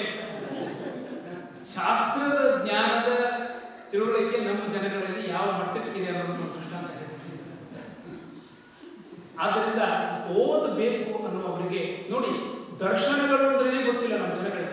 Such enormous treasure of wealth is ignored. ಅದಕ್ಕೆ ನಾನು ಉಪನ್ಯಾಸದ ವಿಷಯ ಇರುತ್ತಂತೆ ದರ್ಶನಗಳು ಅಂತೇಳಿ ಭಾರತೀಯ ತತ್ವಶಾಸ್ತ್ರ ಅಂತೇಳಿ ಅದರಲ್ಲಿ ಎಷ್ಟು ಬ್ರಾಂಚಸ್ ಇದೆ, ಎಂಥ ವೈವಿಧ್ಯ ಇದೆ ವಿಚಾರಗಳಲ್ಲಿ, ಎಷ್ಟು ಫ್ರೀಡಮ್ ಆಫ್ ಥಾಟ್, ಅದಕ್ಕೆ ಎನ್ಕರೇಜ್ಮೆಂಟ್ ಎಂಥದ್ದಿದೆ. ಇದನ್ನ ನಾವು ತಿಳಿದುಕೊಳ್ಬೇಕು, ನಮ್ಮ ಮಕ್ಕಳಿಗೆ ಹೇಳಬೇಕು. ಇಲ್ಲದೆ ಇದ್ರೆ ಅವ್ರು ಕೇಳ್ತಾರೆ, ಸಿ ಆಫ್ಟರ್ ಆಲ್ ನಿಮ್ಗೆ ಹೇಗೆ ವೇದ ಇದೆ, ಅವ್ರಿಗೆ ಕುರಾನ್ ಇದೆ, ಯಾರಿಗೂ ಬೈಬಲ್ ಇದೆ, ಅವ್ರವ್ರು ದೊಡ್ಡದು, ನಿಮ್ದು ದೊಡ್ಡದು ಅಂತ ನೀವು ಹೇಳ್ಕೊಡ್ತೀರಿ, ಅವ್ರಿಗೆ ದೊಡ್ಡದು ಅಂತ ಅವ್ರು ಹೇಳ್ಕೊಡ್ತಾರೆ ಅಷ್ಟೇ. Why should we care more for Hinduism ಅಂತ ನನ್ನ ಮಕ್ಕಳು ಕೇಳ್ತಾರೆ. ಅದಕ್ಕೆ ಉತ್ತರ ಕೊಡೋದು ನಮ್ಗೆ ಬಹಳ ಕಷ್ಟ. ಪ್ರಶ್ನೆ ಸುಲಭ, ಉತ್ತರ ಯಾಕೆ ಕಷ್ಟ ಅಂದರೆ ಏನು ಇದರ ಹಿಂದೆ ಜ್ಞಾನದ ಭಂಡಾರ ಇದೆ ಅದು ನಮಗೆ ಗೊತ್ತಿದೆ. ತೋರ್ಸಯ್ಯ, ಕ್ರಿಶ್ಚಿಯಾನಿಟಿ ಇದೆಯಾ ತೋರಿಸು ಈ ಸ್ವಾತಂತ್ರ್ಯ ವಿಚಾರಕ್ಕೆ, ತೋರಿಸು. ಮುಸ್ಲಿಮರಲ್ಲಿ ಅಲ್ಲ ಅನ್ನೋ ಶಬ್ದ ಬಿಟ್ಟು ಬೇರೆ ಶಬ್ದ ಹೇಳಿದರೆ ಕಾಫಿರ್ ಅಂತಾರೆ ಅವರು. ನಮ್ಮಲ್ಲಿ ಸರ್ವಶಬ್ದ ವಾಚ್ಯ ಅಂತೀವಿ, ಮಧ್ವಾಚಾರ್ಯರ ಸಿದ್ಧಾಂತ. ಎಲ್ಲ ಸಾಮಾನ್ಯ, there is no word that is not God's name. ದೇವರ ಹೆಸರು ಅಲ್ಲದ ಹೆಸರೇ ಇಲ್ಲ ಅನ್ನುವಂಥದ್ದು ನಮ್ಮ ಸಿದ್ಧಾಂತಗಳು ಹೇಳ್ತಕ್ಕಂಥ ಮಾತು. ಹೀಗೆ ಇಂಥ ಅದ್ಭುತವಾದ ಪರಂಪರೆ ನಮಗೂ ನಮ್ಮ ಮಕ್ಕಳಿಗೂ ಗೊತ್ತಾಗ್ತದೆ. ಆ ಉದ್ದೇಶದಿಂದ ಇದನ್ನು ನಾನು ಆರಿಸಿಕೊಂಡಿದ್ದೇನೆ. ನೋಡಿ,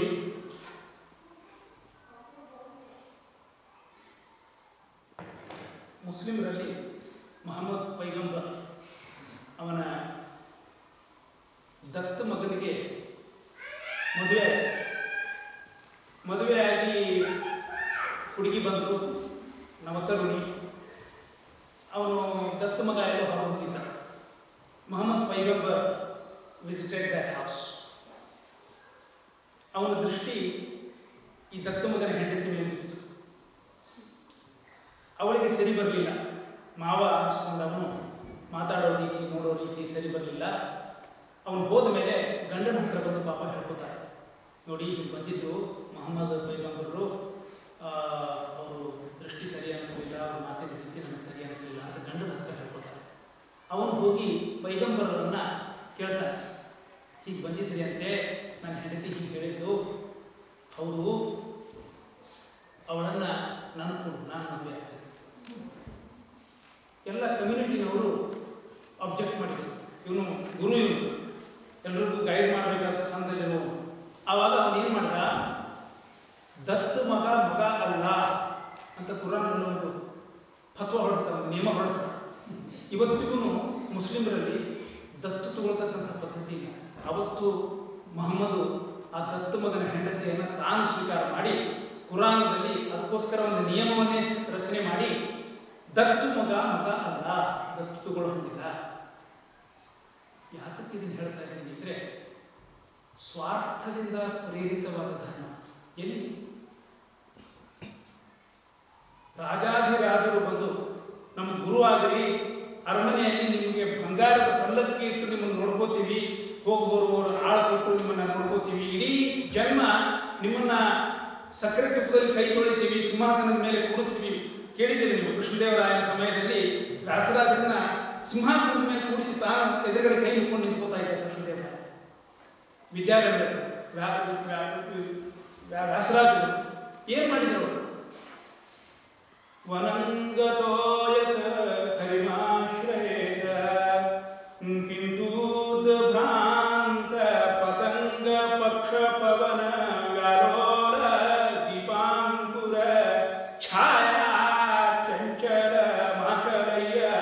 ಸಕಲಂ ಸಂತೋವತಂಗತಾಃ ಮನೆಯ ಮರೆದು ಸಾಮ್ರಾಜ್ಯ ತೊರೆದು ತೃಣವೆಂದು ಜಾಲ ಜರಿದು ಅಪಿಪ್ರಾಜ್ಯಂ ರಾಜ್ಯಂ ತೃಣಮಿವ ಪರಿತ್ಯಜ್ಯ ಸಹಸಾ. ಬೇಕಾಗಿದ್ದಿಲ್ಲ 2 in 1, 3 in 1, 4 in 1 ಎಷ್ಟು 1000 in 1 ಆದರೂ ಒಂದು ದಿವಸ ಎಲ್ಲ ಬಿಟ್ಟು ಹೋಗ್ಬೇಕಲ್ಲ ಮಾರ.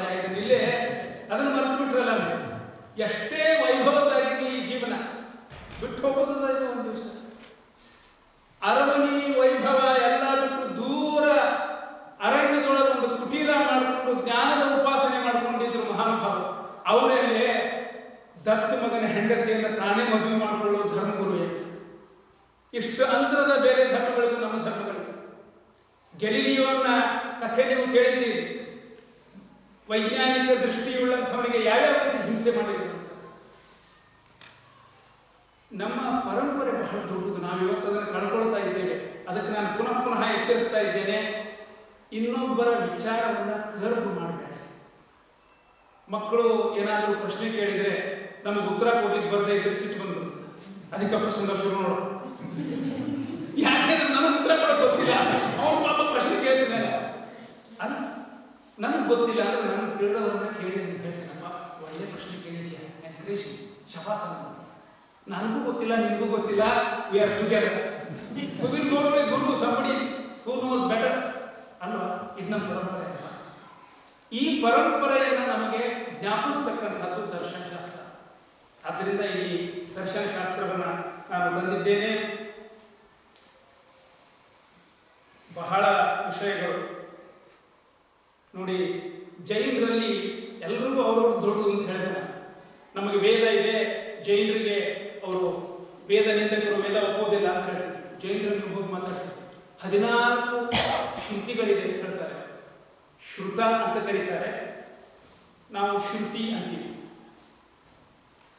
ಈ ಶ್ರುತಗಳು ಅವರ ಧರ್ಮಕ್ಕೆ ಆಧಾರ. ತ್ರಿಪಿಟಕಗಳು ಅಂತ ಕೆಲವು ಹಿಸ್ಟ್ರಿಯಲ್ಲಿ ಓದಿರ್ಬೇಕು. ವಿನಯ ಸೂತ್ರ ಮತ್ತೆ ವಿನಯ ಪಿಟಕ, ಸೂತ್ರ ಪಿಟಕ ಇತ್ಯಾದಿ ತ್ರಿಪಿಟಕಗಳು. ಪಿಟಕಗಳು ಅಂದರೆ they are the sources for. Shwetambar, Digambara ಅಂತ 2 ಪಂಥ ರಾಜಸ್ಥಾನದಲ್ಲಿ ವಿಶೇಷವಾಗಿ ಆ ಜನ ಇದ್ದಾರೆ. ಅಹಿಂಸಾ ಪರಮ ಧರ್ಮ ಅಂತಕ್ಕಂಥದ್ದು ಅವರ ಮುಖ್ಯ ಸಿದ್ಧಾಂತ. ಬೌದ್ಧರಲ್ಲಿ 4 ವಿಧ: ಸೌತ್ರಾಂತಿಕ, ವೈಭಾಷಿಕ, ಮಾಧ್ಯಮಿಕ, ಯೋಗಾಚಾರ ಅಂತ. ಆಮೇಲೆ ನೈಯಾಯಿಕರಲ್ಲಿ ವೈಶೇಷಿಕರು, ಸಾಂಖ್ಯರು ಅಂತ. ಹೀಗೆ ಅನೇಕ ಪಂಗಡಗಳು, ಬೇರೆ ಬೇರೆ ವಿಚಾರಗಳು. ಒಂದು ಅಂಶವನ್ನು ಇಲ್ಲಿ ನಾವು ಮರಿಬಾರದು. ಯಾವುದೇ ವಿಚಾರ ಮಾಡುವಾಗ ನಾವೆಲ್ಲ we are bound by space and time. ಉಳಿದ ಬಯಾಸ್ ಬಿಟ್ಬಿಡಿ. No thinking is possible without admitting the boundaries of time and space ಅಂತ ಒಬ್ಬ ಹೇಳ್ತಾರೆ ಅಲ್ವಾ? ಕಾಲ ಮತ್ತು ದೇಶದ ಪರಿಧಿ ಒಳಗೆ ನಿಂತುಕೊಂಡೇ ನಾವು ವಿಚಾರ ಮಾಡ್ತೀವಿ. ಹೀಗಾಗಿ ಎಷ್ಟೇ ನಾವು ನಿಷ್ಪಕ್ಷಪಾತವಾಗಿ ವಿಚಾರ ಮಾಡ್ತೀವಿ ಅಂತ ಅಂದ್ಕೊಂಡ್ರು ಕೂಡ, since we exist in a particular dimension, we are bound by the limitation of that dimension. We cannot see some dimensions, we have to admit that. ನಿಮಗೊಂದು ದೃಷ್ಟಾಂತ ಕೊಡೋದಾದರೆ, ನಾಯಿಗೆ ಹ್ಯಾಕ್ ಕಾಣ್ತದೆ ಜಗತ್ತು. ಇಟ್ ಈಸ್ ಕಲರ್ ಬ್ಲೈಂಡ್ ಅಂತ ಇವತ್ತಿನ scientist ನಿರ್ಧಾರ ಮಾಡಿದ್ದಾರೆ. ಬೂದು ಬಣ್ಣನೋ ಯಾವುದೋ ಒಂದು ಕಲರ್ ಕಾಣಿಸ್ತಾ ಇದ್ದಾರೆ, ಸರ್ಟನ್ ಕಲರ್ಸ್ ಕೆನಾಟ್ ಸಿ.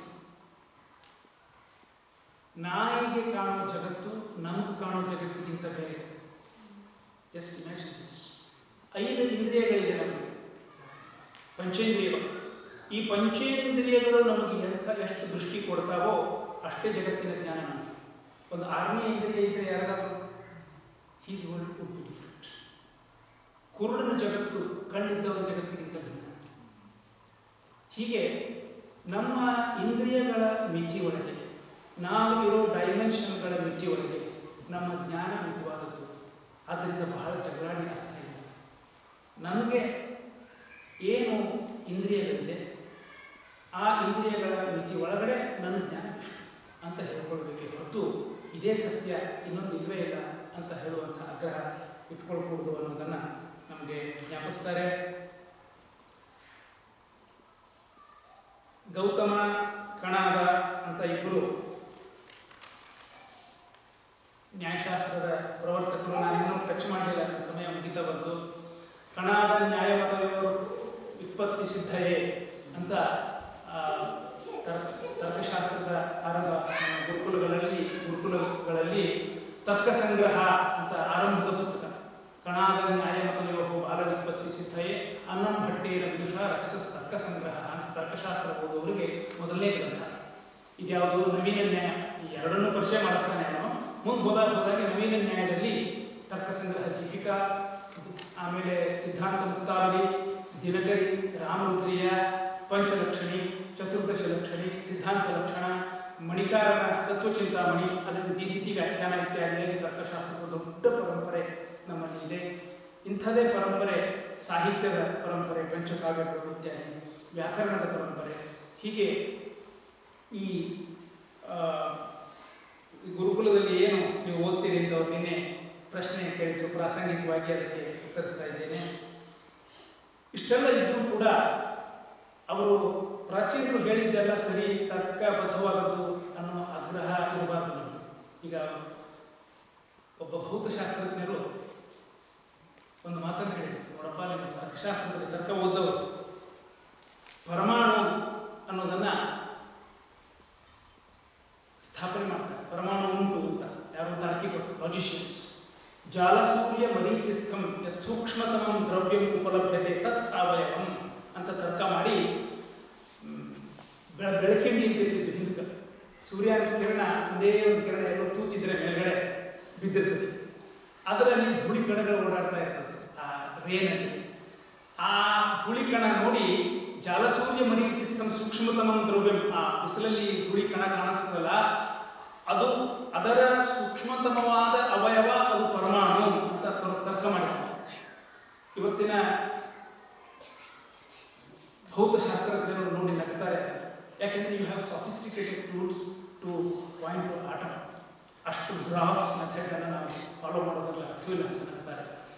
ಅದರಿಂದ ಏನು ನಮ್ಮ ಪ್ರಾಚೀನರು ಹೇಳಿದ್ರು ಅದನ್ನು ಒಂದು ತಾತ್ಪರ್ಯ ಗ್ರಾಹಕವಾಗಿ ಅದನ್ನು ಇಟ್ಕೊಳ್ಬೇಕೇ ಹೊರತು ಅಕ್ಷರಶಃ ತಗೋಬಾರ್ದು. ಇಲ್ಲಿ ಇರೋದೆಲ್ಲ ಸರಿಯನ್ನು ಆಗ್ರಹ.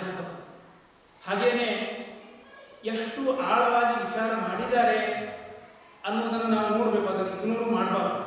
ಹೀಗೆ ಈ ಶಾಸ್ತ್ರಗಳಿಂದ ನಾವು ಏನು ಕಲಿಬೇಕು, ಏನು ಇಗ್ನೋರ್ ಮಾಡಬೇಕು ಅನ್ನೋದು ಒಂದು ತಿಳಿದುಕೊಳ್ಳಬೇಕಾದ ಅಂಶ. ನೋಡಿ, ಗಂಧವತಿ ಪೃಥ್ವಿ ಅಂತ ತರ್ಕಶಾಸ್ತ್ರ.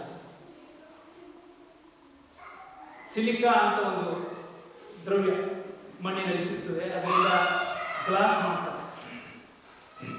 ಅದಕ್ಕೇನು ವಾಸನೆ? ಈ ಗ್ಲಾಸಿಗೇನು ವಾಸನೆ? ಪೃಥ್ವಿ ಅಲ್ವಾ? ತರ್ಕಶಾಸ್ತ್ರದಲ್ಲಿ ಗಂಧವತಿ ಪೃಥ್ವಿ, ಯಾವುದಕ್ಕೆ ವಾಸನೆ ಇದೆಯೋ ಅದು ಪೃಥ್ವಿ ಅಂತ ಲಕ್ಷಣ ಮಾಡ್ತಾರೆ. That silica probably they had not found in those days. ಎಲ್ಲ ಪೃಥ್ವಿ, ಅಪು, ತೇಜಸ್ಸು, ವಾಯು, ಆಕಾಶ ಅಂತ ಫಂಡಮೆಂಟಲ್ ಪಾರ್ಟಿಕಲ್ಸ್ ಅಂತ ವಿಭಾಗ ಮಾಡಿದೆ. That's wrong. ಪೃಥ್ವಿಯಲ್ಲಿ ಜಲ ಇದೆ, ಜಲದಲ್ಲಿ ಪೃಥ್ವಿ ಇದೆ, ಎರಡೂದರಲ್ಲೂ ತೇಜಸ್ಸಿದೆ, ಇದೆ ಕಣ್ಣಿಗೆ ಕಾಣಿಸೋದೇ ಇಲ್ಲ ಅನ್ನೋದು. ಆಕಾಶದಲ್ಲೇನೆ ಎಲ್ಲ ಇದೆ. ದೊಡ್ಡದಾಗಿ ಪೃಥ್ವಿ, ಅಪು, ತೇಜಸ್ಸು, ವಾಯು, ಆಕಾಶ, ಕಾಲ, ದಿಗಾತ್ಮ, ಮನಾಂಸಿ, ನವೈವ ಅಂತ ದ್ರವ್ಯಗಳ ವಿಭಾಗ. They classified matter into 9. ಹೀಗೆ ಅವರು ತಮ್ಮ ಕಾಲದಲ್ಲಿ ತಮ್ಮ ಜ್ಞಾನದ ಪರಿಮಿತಿ ಒಳಗೆ ಇವ್ಯಾವುದು ಟೂಲ್ಸ್ ಉಪಲಬ್ಧಿ ಇಲ್ಲದೆ ಇರುವಾಗ ಏನೋ ಒಂದು ಮಾಡಿದ್ದಾರೆ. ಸುವರ್ಣಂ ತೈಜಸಂ, ಹೊಳಿತಾ ಇರೋದ್ರಿಂದ ಬಂಗಾರ ತೇಜಸ್ಸು ಅಂತ ಅನುಮಾನ ಮಾಡಿ ಸಾಧನೆ ಮಾಡಿದ್ದಾರೆ. ಸುವರ್ಣ ಪೃಥ್ವಿ ಅಲ್ಲ. ಎಲ್ಲಿ ಸ್ವಾಮಿ ಸುವರ್ಣ ಸಿಗೋದು? ಪೃಥ್ವಿಯಲ್ಲಿ ಸಿಗೋದು. ಹೊಳೆಯೋದೆಲ್ಲರೂ ಬಂಗಾರ ಆದರೆ ಗ್ಲಾಸ್ ಬಂಗಾರ ಆಗಬೇಕಾಗುತ್ತೆ. ಅದಕ್ಕೆ ಮಧ್ವಾಚಾರ್ಯರು ಹೇಳಿದರು, ಅನುಮಾನ ಕಾಮಚಾರಿಣಿ.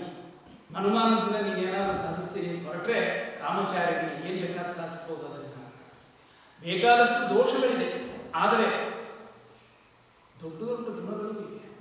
ಏನು ಮೆಚ್ಚಬೇಕು ತರ್ಕಶಾಸ್ತ್ರಜ್ಞರಲ್ಲಿ ಅಂತಂದರೆ ಎರಡು ವಿಷಯಗಳನ್ನು ಮೆಚ್ಚಬೇಕು. ಒಂದು, ಅನ್ಯೂನ ಅನತಿ ವ್ಯವಸ್ಥಿತವಾದ narration. If they say something it is so accurate, so tight. ಅಲ್ಲಿ ನೀವು ಒಂದು ಶಬ್ದ ಅತ್ಲಾಗಿತ್ಲಾಗ ಮಾಡೋ ಹಂಗಿಲ್ಲ. ರೂಪರಹಿತ ಸ್ಪರ್ಶವಾನ್ವಾಯು, ರೂಪರಹಿತತ್ವ ಅಭಾವೇ ಸತಿ, ಒಂದೊಂದು ಶಬ್ದ ಹಿಡಿದು ಈ ಶಬ್ದ ಹೇಳದೇ ಇದ್ರೆ ಏನಾಗುತ್ತೆ ಅಂತ ಹೇಳ್ತಾನೆ. ಅಂದರೆ ದ ನರೇಷನ್ ಹೇಳುವಾಗ ಹೆಚ್ಚಿಗೆ ಹೇಳೋ ಹಂಗಿಲ್ಲ, ಕಮ್ಮಿ ಹೇಳೋ ಹಂಗಿಲ್ಲ. ಕರೆಕ್ಟಾಗಿ ಪ್ರಿಸೈಸ್ ಆಗಿ ಒಂದು ವಿಷಯವನ್ನು ಹೇಳೋದನ್ನ ತರ್ಕಶಾಸ್ತ್ರದಿಂದ ಕಂಡುಕೊಳ್ಳಿ. ಮತ್ತೆ ಥಿಂಕಿಂಗ್, ವಿಷಯವನ್ನ ಎಷ್ಟು ಆಳಕ್ಕೆ ಇಳಿದು ವಿಚಾರ ಮಾಡಲಿಕ್ಕೆ ಸಾಧ್ಯವೋ ಅಷ್ಟು ಆಳಕ್ಕೆ ಇಳಿದು ವಿಚಾರ ಮಾಡ್ತಾರೆ. I have seen the end of it ಅಂತ ಹೇಳ್ತಾರೆ ಇಂಗ್ಲಿಷ್. ಅಲ್ಲಿ ತನಕ ವಿಚಾರ ಮಾಡೋದು, ಬುದ್ಧಿ ಸೋಲೋ ತನಕ ವಿಚಾರ ಮಾಡೋದು. ಇದು ಈ ದರ್ಶನದ ವೈಶಿಷ್ಟ್ಯ, ತರ್ಕಶಾಸ್ತ್ರದ ವೈಶಿಷ್ಟ್ಯ. ಒಂದು ವಿಷಯದಲ್ಲಿ ವಿಚಾರ ಮಾಡ್ತಾ ಮಾಡ್ತಾ ಮಾಡ್ತಾ ಇದು ಇಷ್ಟೊಂದಿದೆ, ಏನು ಇನ್ನೂ ಹೀಗೆ ಪ್ರಶ್ನೆ ಕೇಳ್ತಾ ಹೋಗ್ಬೋದು, ಇಲ್ಲಿ ಬಿಟ್ಬಿಡೋಣ, ಎಲ್ಲಿ ತನಕ ಬುದ್ಧಿ ದುಡಿಯತ್ತೋ ಅಲ್ಲಿ ತನಕ ಅದನ್ನು ಮುಗಿಸೋದು. ಹೀಗೆ ವಿಚಾರ ಶಾಸ್ತ್ರಕ್ಕೆ ಅನುಪಮವಾದ ಅಸಾಧಾರಣವಾದ ಕೊಡುಗೆಯನ್ನು ತರ್ಕಶಾಸ್ತ್ರಜ್ಞರು ಕೊಟ್ಟಿದ್ದಾರೆ. ಕೊನೆಯದಾಗಿ ಇವತ್ತಿನ ಉಪನ್ಯಾಸ ಇನ್ನೂ ಇವೆ ದರ್ಶನಗಳು. ಪಾತಂಜಲ ದರ್ಶನದ ಬಗ್ಗೆ ಒಂದು ಎರಡು ಮಾತು ಹೇಳಿ ನನ್ನ ಮಾತು ಮುಗಿಸ್ತೇನೆ. ಯಾಕೆ ಅದನ್ನು ಕೊನೆಗೆ ಇಟ್ಟುಕೊಂಡೆ ಮತ್ತು ಅದನ್ನು ಹೇಳಲೇಬೇಕು ಅಂತ ಅನ್ಕೋತಾ ಇದ್ದೀನಿ ಅಂದರೆ, ಇತ್ತೀಚೆಗೆ ಬೆಂಗಳೂರಲ್ಲಿ SVyasa.org ಅಂತ ವೆಬ್ಸೈಟ್ ಇದೆ, ಒಂದು ದೊಡ್ಡ ಸಂಸ್ಥೆ. ಅಲ್ಲಿಗೆ ನಾನು ಒಂದು ವಾರ ಹೋಗಿದ್ದೆ. ಒಂದು ವಾರಕ್ಕೆ 10,000 ರೂಪಾಯಿ ಚಾರ್ಜ್ ಮಾಡ್ತಾರೆ. It's lot of money. ಆದರೆ ಅಲ್ಲಿ ನಾನೇನು ಕಲಿತೆ, ನನಗೇನು ಉಪಯೋಗ ಆಯಿತು ಅನ್ನೋದನ್ನು ನಿಮ್ಮೆಲ್ಲರ ಜೊತೆಗೆ ಹಂಚಿಕೊಳ್ಬೋದು. ಅವರೇ ಹೇಳಿದ್ದಾರೆ, ಇಟ್ಸ್ ನಾಟ್ ಫಾರ್ ಸೇಲ್, ದುಡ್ಡಿಗೆ ಇಟ್ಟಿಲ್ಲ, ಇದನ್ನ ಖರ್ಚಾಗತ್ತೆ, ಏನು ಮಾಡೋದು ನಿಮಗೆ ಇದನ್ನೆಲ್ಲ ಕೊಡುವಾಗ, but you can share this freely with others ಅಂತ ಒಂದು ಕೆಲವು ನಿಮಿಷಗಳವರೆಗೆ ನಾನೇನು ಕಲಿತ್ಕೊಂಡೆ ಅನ್ನೋದನ್ನ ನಿಮ್ಮ ಜೊತೆಗೆ ಹಂಚಿಕೊಳ್ತೇನೆ. ಪಾತಂಜಲ ಯೋಗಶಾಸ್ತ್ರ ನಿಮಗೆ ಗೊತ್ತಿರೋ ಹಾಗೆ ಪತಂಜಲಿ ಋಷಿ ಬರೆದ ಸಾಂಖ್ಯ ದರ್ಶನದಿಂದ ಅದನ್ನು ತಗೊಂಡಿದ್ದಾರೆ. ಪ್ರಕೃತಿ ಪುರುಷರ ಒಂದು ಸಂಬಂಧ ಸಾಂಖ್ಯ ದರ್ಶನ, ನಾನು ಅದನ್ನು ಕವರ್ ಮಾಡಲಿಲ್ಲ. ಅದೇನೇ ಈ ಅದರ ಕಂಟಿನ್ಯೂಷನ್, ಪತಂಜಲಿ ಪ್ರಣೀತಂ ಯೋಗಶಾಸ್ತ್ರಂ ಪಾದಚತುಷ್ಟಯಾತ್ಮಕಂ ಸೇಶ್ವರ ಸಾಂಖ್ಯ ಪ್ರವರ್ತಕ ಪತಂಜಲಿ ಪ್ರಭೃತಿ ಮುನಿಮತಂ ಅನವರ್ತಮಾನಾನಾಂ ಮತಂ ಉಪನ್ಯಸ್ಯತೆ ಅಂತ. ಸಾಂಖ್ಯರಲ್ಲಿ ಸೇಶ್ವರ ನಿರೀಶ್ವರ ಅಂತಿದ್ರು. ಅದರಲ್ಲಿ ಸಾಂಖ್ಯ ಮತಕ್ಕೆ ಈಶ್ವರನನ್ನ ಜೋಡಿಸಿದವರು ಪತಂಜಲಿ ಅಂತ. ಸೇಶ್ವರ ಸಾಂಖ್ಯ ಪ್ರವರ್ತಕ ಅಂದರೆ ಸೇಶ್ವರ ಅನ್ನೋ ಸಾಂಖ್ಯದ ಮತವನ್ನು ಪ್ರವರ್ತನ ಮಾಡಿರ್ತಕ್ಕಂಥ ಪತಂಜಲಿ ಮುನಿಗಳಿರ್ತಕ್ಕಂಥ ಈ ಯೋಗಶಾಸ್ತ್ರವನ್ನು ಇದೆ. ಅಥ ಯೋಗಾನುಶಾಸನ ಯೋಗಶ್ಚಿತ್ತವೃತ್ತಿ ನಿರೋಧ ಇತ್ಯಾದಿ ಮುಂದುವರಿಯುತ್ತೆ. ಅದರ ಬಗ್ಗೆ ನಾನು ಹೆಚ್ಚು ಹೇಳೋದಿಲ್ಲ, ಯಾಕೆಂದರೆ ನಮ್ಮ ಜೀವನಕ್ಕೆ ಏನು ಉಪಯೋಗ, ತರ್ಕ ವಾದ ವಿಷಯ ಪ್ರಮೇಯ ಅದನ್ನೆಲ್ಲ ಬಿಟ್ಟು ಇದರಿಂದ ನಮ್ಮ ಜೀವನಕ್ಕೆ ಏನು ಉಪಯೋಗ, ನಮ್ಮ ಸಮಸ್ಯೆಗಳಿಗೆ ಏನು ಉಪಯೋಗ ಅನ್ನೋದ್ರ ಬಗ್ಗೆ ನಾನು ಮಾತನಾಡ್ತಾ ಇದ್ದೇನೆ. ಸುಮಾರು 10 ವರ್ಷಗಳ ಹಿಂದೆ ಟೈಪ್ 2 ಡಯಾಬಿಟಿಸ್ ಅಂತ ನನಗೆ ಡಾಕ್ಟರ್ ಹೇಳಿದರು. ಅಂದಿನಿಂದ ಇಂದಿನ ತನಕ ಮಾತ್ರೆಗಳು ಅದು ಇದು ತಗೊಂಡು ಕಂಟ್ರೋಲಲ್ಲಿ ಇಟ್ಕೊಂಡಿದ್ದೀನಿ. ಈಗ ಕೆಲವು ತಿಂಗಳ ಹಿಂದೆ ಡಾಕ್ಟರ್ ಹೇಳಿದರು, ನೀವು ಮಾತ್ರೆ ಜಾಸ್ತಿ ಮಾಡಿ, ಯಾಕೆಂದರೆ ಮಾತ್ರೆ ತಗೋತಾ ಹೋದಾಗೆ body gets used to it, ಅದಕ್ಕೆ ಅದನ್ನು ಸ್ವಲ್ಪ ಜಾಸ್ತಿ ಮಾಡ್ಕೊಳ್ಳಿ. And there are symptoms that you will get BP ಅಂತ ಪಾಪ ಸುಂದರವಾಗಿ ಡಾಕ್ಟರಿಗೆ ಖುಷಿ ಆಗುತ್ತೆ. ಹೆಚ್ಚಿಗೆ ಮಾತ್ರೆ ಕೊಡೋದು ಅಂದರೆ ಅವ್ರಿಗೆ ಕಮಿಷನ್ ಕೊಡೋದು ಫಾರ್ಮಸಿಗಳೆಲ್ಲ ಗೊತ್ತಿಲ್ಲ ನನಗೆ. ಅಂತೂ ಭಾಳ ಹೀಗೆ ಮಾಡಿಕೊಂಡು ಡಾಕ್ಟರು ನಿಮಗೆ ಮಾತ್ರೆ ಹೆಚ್ಚು ಮಾಡ್ಕೊಳ್ಳಿ, BP ಬರೋ ಲಕ್ಷಣ ಇದೆ, ಅದನ್ನು ಮಾತ್ರೆ ಸೇರಿಸ್ಕೊಳ್ಳಿ ಅಂತ ಲಿಬರಲ್ ಆಗಿ ಈಚ್ಕೊಟ್ರು. ಆದ್ಮೇಲೆ ನಾನು ಎದೆ ಹೊಡ್ಕೊಂಡೆ. ಇಂಡಿಯಾಕ್ಕೆ ಹೋಗಿ ಆ ಯೋಗ ಸಂಸ್ಥೆಗೆ ಸೇರಿಕೊಂಡು 1 ವಾರ ಟ್ರೀಟ್ಮೆಂಟ್ ತಗೊಂಡು ಡಯಾಬಿಟಿಸ್ ಗುಳಿಗೆ ಮಧ್ಯಾಹ್ನ 1 ರಾತ್ರಿ 1 ತಗೋತಾ ಇದ್ದೆ. ಅದನ್ನು ಜಾಸ್ತಿ ಮಾಡಿ ಅಂತ ಅಲ್ಲ, ಒಂದೇ ತಗೋತಿದ್ದನ್ನು ಮಧ್ಯಾಹ್ನ 1 ರಾತ್ರಿ 1 2 ಮಾಡಿ ಅಂತ ಹೇಳಿದರು. 1 ವಾರದ ಟ್ರೀಟ್ಮೆಂಟ್ನಲ್ಲಿ ನಾನು ಡಯಾಬಿಟಿಸ್ ಚೆಕ್ ಮಾಡಿ ವಾಪಸ್ ಬರೋ ದಿವಸ ಚೆಕ್ ಮಾಡಿಸಿದ್ರೆ ನನಗೆ ಅರ್ಧ ಗುಳಿಗೆ ಇಳಿಸಿದ್ದೆ. 1 ಮಾತ್ರೆ ತಗೊಳ್ಳೋದು ಜಾಸ್ತಿ ಆಗುತ್ತೆ, ನಿಮ್ಮ diabetes is under perfect control, you just take half tablet. BP ಅಂತೂ ಇಲ್ವೇ, it's completely normal, no need to take any medicine. What causes? ನಿಮ್ಮಲ್ಲಿ ಅನೇಕ ತರಹದ ದೈಹಿಕ ಮಾನಸಿಕ ರೋಗಗಳನ್ನು ಎದುರಿಸ್ತಾ ಇರಬಹುದು, ಅವರು ಉಪಯೋಗ ಆಗುತ್ತೆ ಅನ್ನೋ ದೃಷ್ಟಿಯಿಂದ ಇದನ್ನು ಹೇಳ್ತಾ ಇದ್ದೇನೆ. ನೇಚುರೋಪತಿ ಅಂತ ಕರೀತಾರೆ. ಯಾವ ಔಷಧಿ ಗುಳಿಗೆ ಕೊಡೋದಿಲ್ಲ. Nature has potential to cure your disease. We need to unblock. ನಿಮ್ಮ ಶರೀರದೊಳಗಡೆ ಎಲ್ಲ ಬ್ಲಾಕ್ ಮಾಡಿದ್ದೀರ. ಎಷ್ಟು ರೋಚಕವಾಗಿದೆ ಇದು ಅಂದರೆ, ಅಲ್ಲೊಬ್ಬರು ಕೈಗೆಲ್ಲ ಗಂಟಾದರೂ ಬಂದಿತ್ತು. ಸುಮಾರು 4 ವಾರ 5 ವಾರ ಟ್ರೀಟ್ಮೆಂಟ್ ಕಳೆದ ಮೇಲೆ ಒಂದೊಂದಾಗಿ ಗಂಟುಗಳು ಕರಗ್ತಾ ಇದೆ. ಏನು ಔಷಧಿ ಇಲ್ಲ. ಅಲ್ಲಿ ಅವರು ಡಯಾಗ್ನೋಸ್ ಏನು ಗೊತ್ತಾ ನಿಮಗೆ? ಮನಸ್ಸಿನೊಳಗಡೆ ಗಂಟಿದೆ. ಆ ಗಂಟಿಗೆ ಲೇಯರ್ ಮೇಲೆ ಲೇಯರ್ ಕಗ್ಗಂಟು. ಇದು ನನಗೆ ಇದರಿಂದ ಬಿಡುಗಡೆನೇ ಇಲ್ಲಪ್ಪ, ಏನು ಮಾಡಬೇಕು ಜೀವನದಲ್ಲಿ ಅಂತ ನೀವು ಅಂದುಕೊಂಡು ಹಾಗೆ ಪ್ರತಿ ಸಲವೂ you are creating a layer on that. And that ಎಲ್ಲಿ ಹೋಗ್ಬೇಕು? ಮನಸ್ಸಿನಲ್ಲಿ ಶರೀರದಲ್ಲಿ ಕಾಣಿಸ್ಕೊಳ್ಳಿ. ಶರೀರದಲ್ಲಿ ಗಂಟಾಗಿ ಕಾಣ್ಕೊಳ್ಳುತ್ತೆ. ಮನಸ್ಸು ಮೂಢ. ಇವತ್ತಿನ ಮೆಡಿಸಿನ್ ಪದ್ಧತಿನೇ ತಪ್ಪು ಹೋಗ್ತಾರೆ. ಶರೀರದ ಮೇಲೆ ರೋಗ ಕಾಣುತ್ತೆ, ಆ ರೋಗಕ್ಕೆ ಸಿಂಪ್ಟಮ್ಸ್ ನೋಡಿ ನೀವು ಔಷಧಿ ಕೊಡ್ತೀರಿ. ಅಲ್ಲ, you are not treating the cause. ಎಲ್ಲಿ ಶುರುವಾಯಿತು? ಶರೀರದಲ್ಲಿ ಶುರು ಆಗಲಿಲ್ಲ, ಮನಸ್ಸಿನಲ್ಲಿ ಶುರುವಾಯಿತು ರೋಗ. ಮನಸ್ಸಿನಲ್ಲೂ ಶುರು ಆಗಲಿಲ್ಲ. It is in your very personality, in the thinking. ಎಲ್ಲಿ ತನಕ ಹೋಗಿದ್ದಾರೆ ನೋಡಿ. ಅದಕ್ಕೆ ಅವ್ರು ಹೇಳ್ತಾರೆ, ನಿರೋಗಿಯಾಗಿರ್ಬೇಕು ಅಂದರೆ ಒಳ್ಳೆ ವಿಚಾರ ಮಾಡಿ. ಇನ್ನೊಬ್ಬರಿಗೆ ಕೆಟ್ಟದಾಗಬೇಕು ಅಂತ ಬಯಸಿದ್ರೆ ನಿಮ್ಮ ಶರೀರದಲ್ಲಿ ಕಪ್ಪು ಹುಟ್ಟತ್ತೆ ಅಲ್ಲೇ, right in the very thought process. ಮನಸ್ಸಿನಿಂದ ಶರೀರಕ್ಕೆ ರೋಗ ಪ್ರವಹಿಸುತ್ತೆ. ಎಲ್ಲ ರೋಗಗಳಿಗೆ 3 ಕಾರಣ ಹೇಳ್ತಾರೆ. ಮೊಟ್ಟ ಮೊದಲಿದ್ದು ಟೆನ್ಷನ್. ಅದು ನಿಮ್ಮ ವರ್ಕ್ನಿಂದ ಇರಬಹುದು, ನಿಮ್ಮ ಫ್ಯಾಮಿಲಿನಲ್ಲಿ ಇರಬಹುದು. ಟೆನ್ಷನ್ನಿಂದ ಬರದೇ ಇರೋ ರೋಗಗಳೇ. Try to live tension free, which is impossible ಅಂತೀವಿ ನಾವು. ಅದಕ್ಕೂ ಕೆಲವು ಪರಿಹಾರಗಳು ಹೇಳಿದ್ದಾರೆ. ಎರಡನೇದ್ದು ಆಹಾರ. ಅನ್ನ, ಹುಳಿ, ಚಪಾತಿ, ಭಕ್ರಿ ಅಂತೀವಲ್ಲ, this is A very wrong way of consuming food ಅಂತ ಹೇಳ್ತಾರೆ. 70% ನಿಮ್ಮ ಆಹಾರದಲ್ಲಿ ತರಕಾರಿ ಇರಬೇಕು. ಅಲ್ಲಿ ತರಕಾರಿ, ಕೋಸಂಬರಿ, ಎಲೆ ತುದಿ ಹಾಕ್ತೀವಿ, ಅನ್ನ ಹುಳಿ ಮಧ್ಯದಲ್ಲಿ ತರಕಾರಿ ಮಧ್ಯದಲ್ಲಿ ಹಾಕ್ತೀವಿ. ಆ ಕಾಳು ಕಡೆಗೆ ಆಹಾರ, ಅನ್ನ ಅದನ್ನೆಲ್ಲ ಆ ಕಡೆ ಸೈಡ್ಗೆ. ಮೂರನೇದಾಗಿ ಪ್ರಾಣಾಯಾಮ, ಧ್ಯಾನ, yogasana. It's not a choice, it's not option. ನಮ್ಮಲ್ಲಿ ಏತೇನ ಯೋಗೋ ಪ್ರತ್ಯುಕ್ತ ಅಂತ ಕಡೆ ವೇದಾಂತಗಳು ಹೇಳಿದ್ದನ್ನು ಉದಾಹರಿಸಿ, ನಾವು ವೇದಾಂತಿಗಳಪ್ಪ, ನಾವೇನು ಯೋಗ ಮಾಡೋದೇ ಇಲ್ಲ ಅಂತ ಕೆಲವು ಹೇಳ್ತಾರೆ. ನಿಮಗೆ ಒಳಗಿನ ವಿಷಯ ಹೇಳ್ತಾ ಇದ್ದೀನಿ. ನನ್ನ ಗುರುಗಳು ಪೇಜಾರ ಸ್ವಾಮಿಗಳು, ಅವ್ರ ಬಗ್ಗೆ ನನಗೆ ತುಂಬ ಗೌರವ ಇದೆ. 24 ಗಂಟೆ ಸಮಾಜದ ಕಾರ್ಯದಲ್ಲಿ ಬ್ಯುಸಿ ಇರ್ತಾರೆ.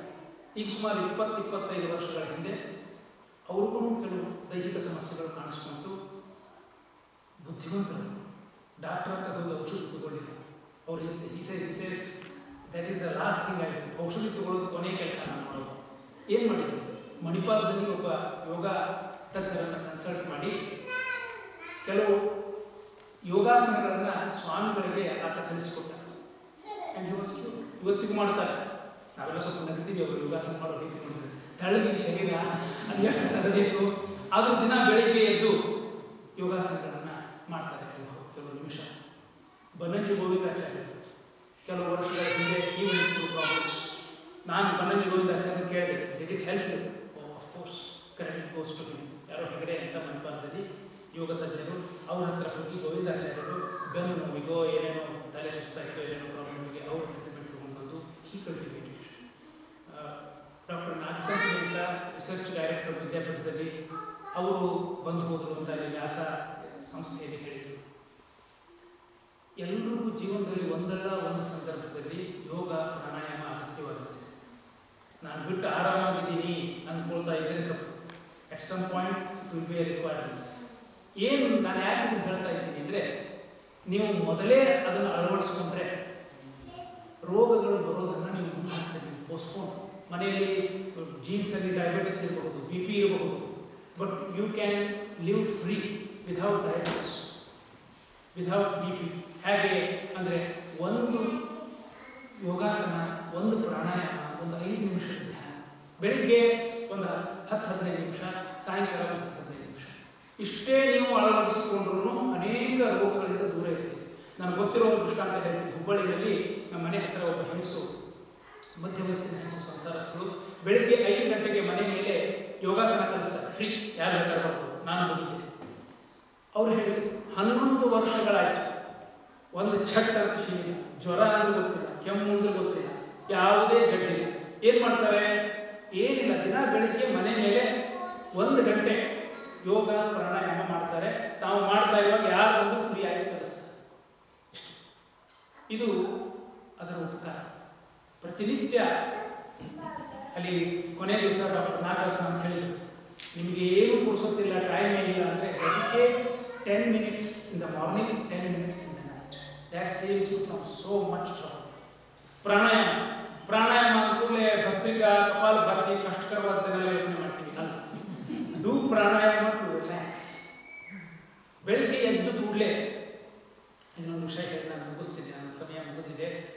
ಬೆಳಿಗ್ಗೆ ಎದ್ದು ಕೂಡಲೇ ಓಂಕಾರ ನಮಗೆಲ್ಲರಿಗೂ ಗೊತ್ತಿರುವಂಥದ್ದು ಅ ಉ ಮ. ಹೇಗೆ ಮಾಡಬೇಕು? ಹಾಸಿಗೆ ಮೇಲೆ ಕುತ್ಕೊಂಡು ಮಾಡಿಬೇಕಾದ್ರೆ ಅಥವಾ ಸ್ನಾನ ಮಾಡಿದ ಮೇಲೆ ಮಾಡಿ. ದೀರ್ಘವಾಗಿ ಉಸಿರು ತಗೊಳ್ಳಿ, ಕೈಕಾಲೆಲ್ಲ ಸರಿ. ಉಸಿರು ಹೊರಗೆ ಹಾಕುವಾಗ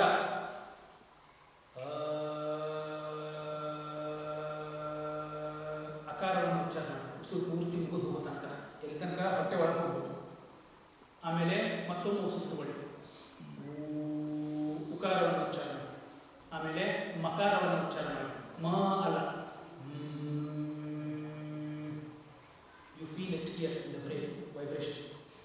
ಅಕಾರ ಹೊಟ್ಟೆಯಿಂದ ಬರ್ತಾ ಇದೆ ಸ್ವರ ಅನ್ಕೊಳ್ಳಿ, ಉಕಾರ ಎದೆಯಿಂದ ಬರ್ತಾ ಇದೆ ಅನ್ಕೊಳ್ಳಿ, ಮಕಾರ ಇಲ್ಲಿಂದ ಅನ್ಕೊಳ್ಳಿ. ಈ ಭಾಗಗಳಲ್ಲಿ ಅದು ಅನುಭವ ಮಾಡಿಕೊಂಡು ಅದನ್ನು ಹೇಳಿ ಅ ಉ ಮ ಹೀಗೆ 3 ಸಲ. ಆಮೇಲೆ ಓಂಕಾರ, ಇಡಿಯಾಗಿ ಓಂಕಾರ, ಅದರಲ್ಲಿ ಅಕಾರ ಉಕಾರಗಳನ್ನು ಒಂದೊಂದು ಮಾತ್ರ ಕಾಲ ಟು ಮೇಕ್ ಇಟ್ ಸಿಂಪಲ್. ಮನಸ್ಸಿನಲ್ಲಿ 1 2 3 ಅಂತ ಹೇಳ್ಕೊಳ್ಳಿ, ಒಂದು ಮಾತ್ರ ಕಾಲ ಆಯಿತು. ಅಕಾರ ಓಂ ಅನ್ನುವಾಗ ಮಕಾರಕ್ಕೆ ಬರೋ ಮೊದಲು ಅಕಾರ ಉಕಾರಗಳನ್ನು ಒಂದೊಂದೇ ಮಾತ್ರ ಕಾಲ ಹೇಳಿ, ಉಳಿದೆಲ್ಲ ಸಮಯ ಮಕಾರಕ್ಕೆ ಕೊಡಿ. ಓಂ. ಆ ಸ್ವರದ ಕಡೆಗೆ ನೀವು ಗಮನ ಇಡಿ. ಏನಾದರೂ ಪ್ರಯೋಜನ? ಟೆನ್ಷನ್ ಅಂತ ಕರೀತಾರೆ. ಎಲ್ರಿಗೂ ನಮ್ಗೆ ವರ್ಕ್ ಟೆನ್ಷನ್ ಇರುತ್ತೆ, ಮನೇಲಿ ಬೇಡವಾದದ್ದಿರುತ್ತೆ, ನನ್ನ ಗಂಡನೇ ಬೇಡವಾಗಿರ್ತಾನೆ, ನನಗೆ ಮನೆ ಟೆನ್ಷನ್. ಹೆಂಗೆ ಇದನ್ನು ನಾವು ನಿವಾರಿಸ್ಕೊಳ್ಳೋದು ಅಂದರೆ ಅದಕ್ಕೆ ಪರಿಹಾರ ಹೇಳಿದ್ದಾರೆ ಇದರಲ್ಲಿ ನೋಡಿ. ಅಲ್ಲಿ ಇದನ್ನು ಪ್ರಯೋಗ ಮಾಡಿ ತೋರಿಸಿದ್ರು. ಏನದು? ನಿಮ್ಗೆ ಏನೇನು ಟೆನ್ಷನ್ಗಳಿದೆಯೋ ಅದನ್ನು ನೆನೆಸ್ಕೊಳ್ಳಿ ಅಂತ ಹೇಳಿ. ಏನು ಒಂದು 5 ನಿಮಿಷದಲ್ಲಿ ಎಲ್ಲ ಮುಖ ಬಿದ್ಕೊಂಡಿತ್ತು, ಯಾರಿಗೂ ಮುಖ ಹುಬ್ಬುಗಟ್ಟು. ಅವರು ಹೇಳಿದರು, ಆಯ್ತು ಬಹಳ ಸಂತೋಷ, ಇಟ್ ಇಸ್ ವೆರಿ ಸಕ್ಸಸ್ಫುಲ್. ಮುಂದೆ ಈ ಪ್ರಾಣಾಯಾಮ ಮಾಡುವಾಗ ಏನು ಮಾಡ್ತಾರೆ ಅವರು? ಗಮನ ಎಲ್ಲಿರಬೇಕು? ಅಕಾರ ಹೇಳ್ತಿರ್ತೀರಲ್ಲ ಅದ್ರ ಕಡೆ ಗಮನ ಇರಬೇಕು, ಉಕಾರ ಹೇಳೋದ್ರ ಕಡೆ ಗಮನ ಇರಬೇಕು, ಅಂತಿರ್ತಿರಲ್ಲ ಆ ಸ್ವರದ ಕಡೆ ಗಮನ ಇರಬೇಕು, ಒಂದೇ ಥರ ಇರಬೇಕು ಸ್ವರ. ಆಮೇಲೆ ಓಂಕಾರ ಆಯಿತು. ಇದನ್ನೇ ಅನಾಹತ ಅಂದರೆ ಬಾಯಿಂದ ಶಬ್ದ ಉಚ್ಚಾರ ಮಾಡೋದಿಲ್ಲ, ಇದನ್ನು ಹೇಳ್ತೀನಿ, ಅ ಉ ಮ ಹೇಳ್ತೀನಿ ಮನಸ್ಸಿನಲ್ಲಿ. ಆಮೇಲೆ ಓಂಕಾರವನ್ನು ಹೇಳ್ತೀನಿ, ಅನಾಹತ ಅಂತ ಶಬ್ದ ಇಲ್ಲಿ ಹೇಳುವಂಥದ್ದು. ಇಷ್ಟ ಆಗುವಾಗ ದೀರ್ಘವಾಗಿ ಒಂದು ಉಸಿರು ತಗೊಂಡು ಉಸಿರು ಹೋಗ್ತೀವಿ. ಈಗ ಮೊದಲಿತ್ತಲ್ಲ ಟೆನ್ಷನ್, ಆ ವಿಚಾರ ಅದು ಇನ್ನೂ ಇದೆಯಾ ಅಂತ ಕೇಳಿದ್ರೆ 100 ವರ್ಷ ಜನ ಹಿಂಗೆ ಓಡಾಡಿಸ್ತೀನಿ. ಹೇಗೆ? ಏನಾಯಿತು ಅಂದರೆ ದೇರ್ ಇಸ್ ಎ ಟ್ರಿಕ್ ಅಂತ ಹೇಳ್ತಾರೆ. ಮನಸ್ಸಿನಲ್ಲಿ ಒಂದು ಸಾಮರ್ಥ್ಯ ಇದೆ, ಅದನ್ನು ನಾವು ತಿಳ್ಕೊಂಡಿಲ್ಲ. ಮನಸ್ಸಿಗೆ ಸತತವಾಗಿ ವಿಚಾರಗಳು, ಬೇಡದ ವಿಚಾರಗಳು ಬರ್ತಾ ಇರ್ತದಲ್ಲ, ಮಾಡ್ಕೊಳ್ಳುವಾಗ ಎಷ್ಟೋ ಜನರಿಗೆ ನಿದ್ದೆನೇ ಬರಲ್ಲ. ನನಗೆ ಇದನ್ನು ಯೋಚನೆ ಮಾಡೋಕ್ಕೆ ಇಷ್ಟ ಇಲ್ಲ, ಆದರೆ ಇದು ನನಗೆ ಬಿಡ್ತಾ ಇಲ್ಲ ಅಂತ ಅನಿಸ್ತಾ ಇರುತ್ತಲ್ಲ.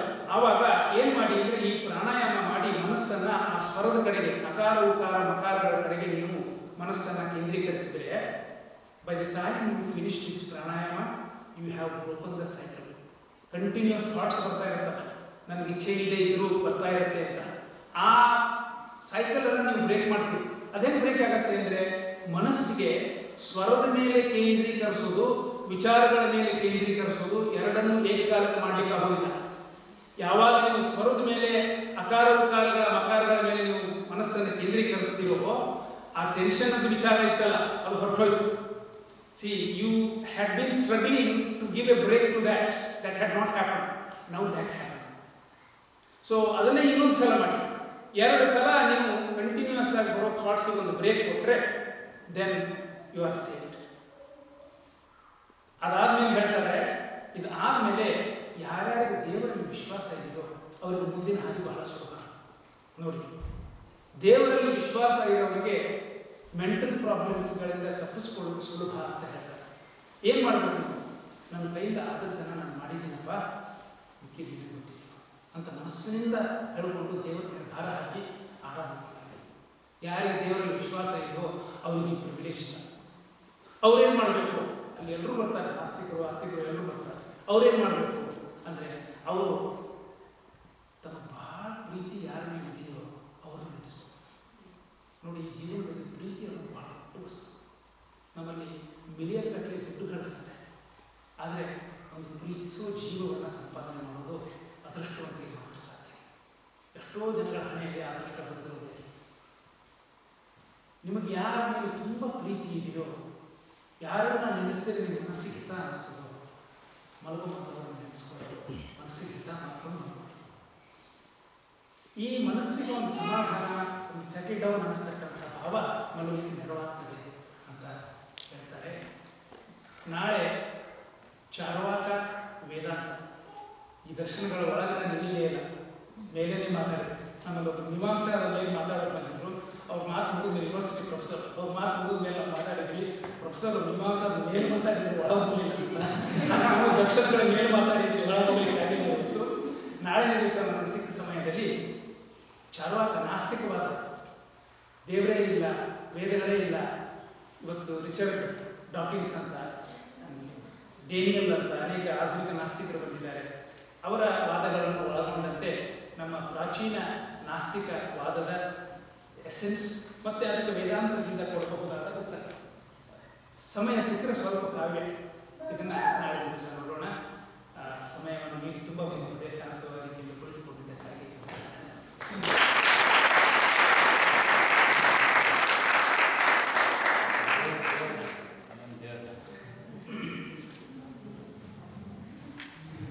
ಒಳ್ಳೊಳ್ಳೆ ಸಂಗೀತಗಾರರು ಎಲ್ಲ ಚೆನ್ನಾಗಿ ಹಾಡಾಡೋರು ಹುಡುಗಿರಿಗೆ ಸ್ಟೇಜ್ ಮೇಲೆ ಕುಳಿತಿದ್ದಾನೆ.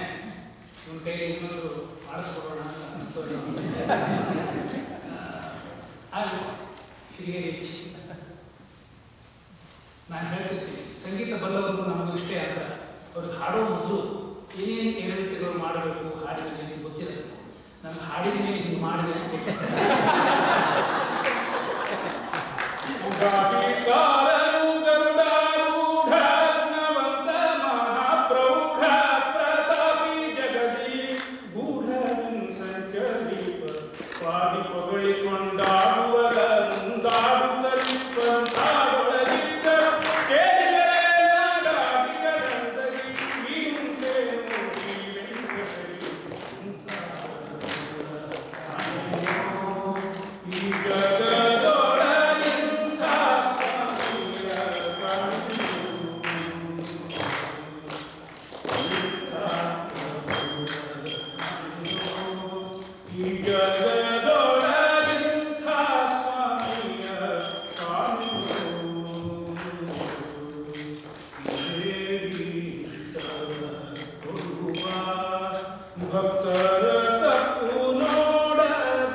You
ಎಲ್ಲ ಸ್ಟೂಡೆಂಟ್ಸ್ ಎಲ್ಲ ಸ್ಕೂಲ್ಸ್ನಲ್ಲಿ ಇಂಥ ಒಂದು ಲೆಕ್ಚರರ್ ಇದ್ದರೆ ಬೆಸ್ಟ್ ಅಂತ ಹೇಳ್ತಾರೆ.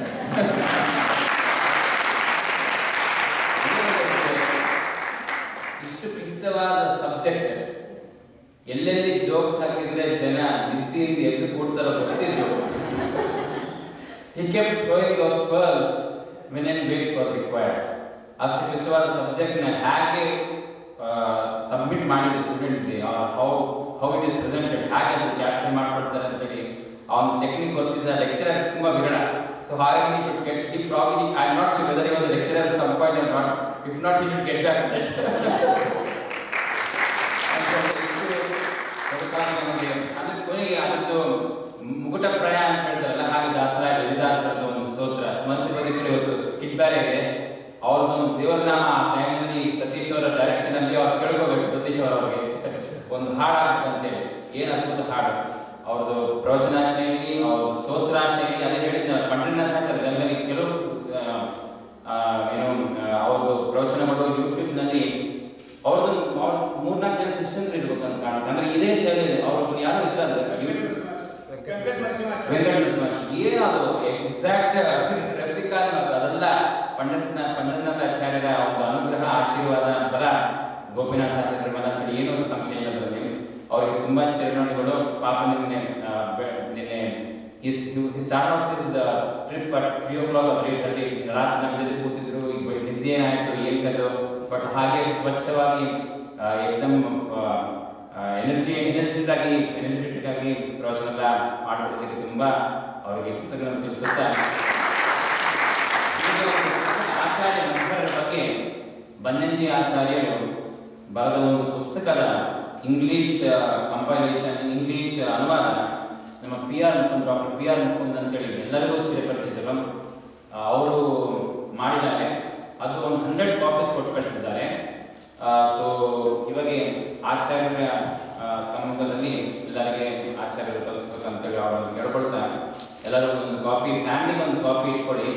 ಯಾರಾದ್ರೂ ನಿಮಗೆ ಪರಿಚಯ ಇಲ್ಲ, ಯಾರು ನಿಮ್ಮ ಫ್ರೆಂಡ್ಸ್ ಬರಲಿಲ್ಲ, and you want take some copies for your friends, ಯಾರಿಗೆ ಇಂಟ್ರೆಸ್ಟ್ ಇದೆ ಅವ್ರಿಗೆ ಕೆಲವು ಕಾಪೀಸ್ ಇಸ್ಕೋಬೇಕಂತೇಳಿ ಪ್ರಾರ್ಥನೆ ಮಾಡ್ತಾ ಈ ಕಾರ್ಯಕ್ರಮವನ್ನು ಇಲ್ಲಿ ಮುಕ್ತಾಯ ಮಾಡಿ ದೇವಿ ಆಚಾರ್ಯರು ಒಂದು 15 ನಿಮಿಷದ ಮುಂಚೆ ಆಲ್ರೆಡಿ ಹೊರಟಿದ್ದಾರೆ. ಏನಾರ ಪ್ರಶ್ನೆ ಇದ್ರೆ ಆಚಾರ್ಯರ ಸಬ್ಜೆಕ್ಟ್ ಬಗ್ಗೆ ಒಂದೆರಡು we probably can spend about 5 minutes and then we all will get into the ಪೂಜಾ ಮಂದಿರ. ಅಲ್ಲಿ ಪೂಜಾ ಮುಗಿಸ್ಕೊಂಡ ಮೇಲೆ ತೀರ್ಥ ಪ್ರಸಾದ. ನಾವು ಸಾಯಂಕಾಲ ಸ್ವಲ್ಪ ಪ್ರಾಕ್ಟೀಸ್ ನದಿಗೆ ಹೋಗಿರ್ತೀವಲ್ಲ, ಸ್ನಾನ ಮುಗಿಸ್ಕೊಂಡ್ಮೇಲೆ ನದಿಗೆ ಅಂತ ಎಲ್ಲರೂ ಸುತ್ತ ಕೂತ್ಬಿಡೋಣ. ಅವ್ರು ಹಾಗೆ ಡೆಫಿನೆಟ್ಲಿ ವಿಲ್ ಯೂಟಿಲೈಸ್ ದಟ್.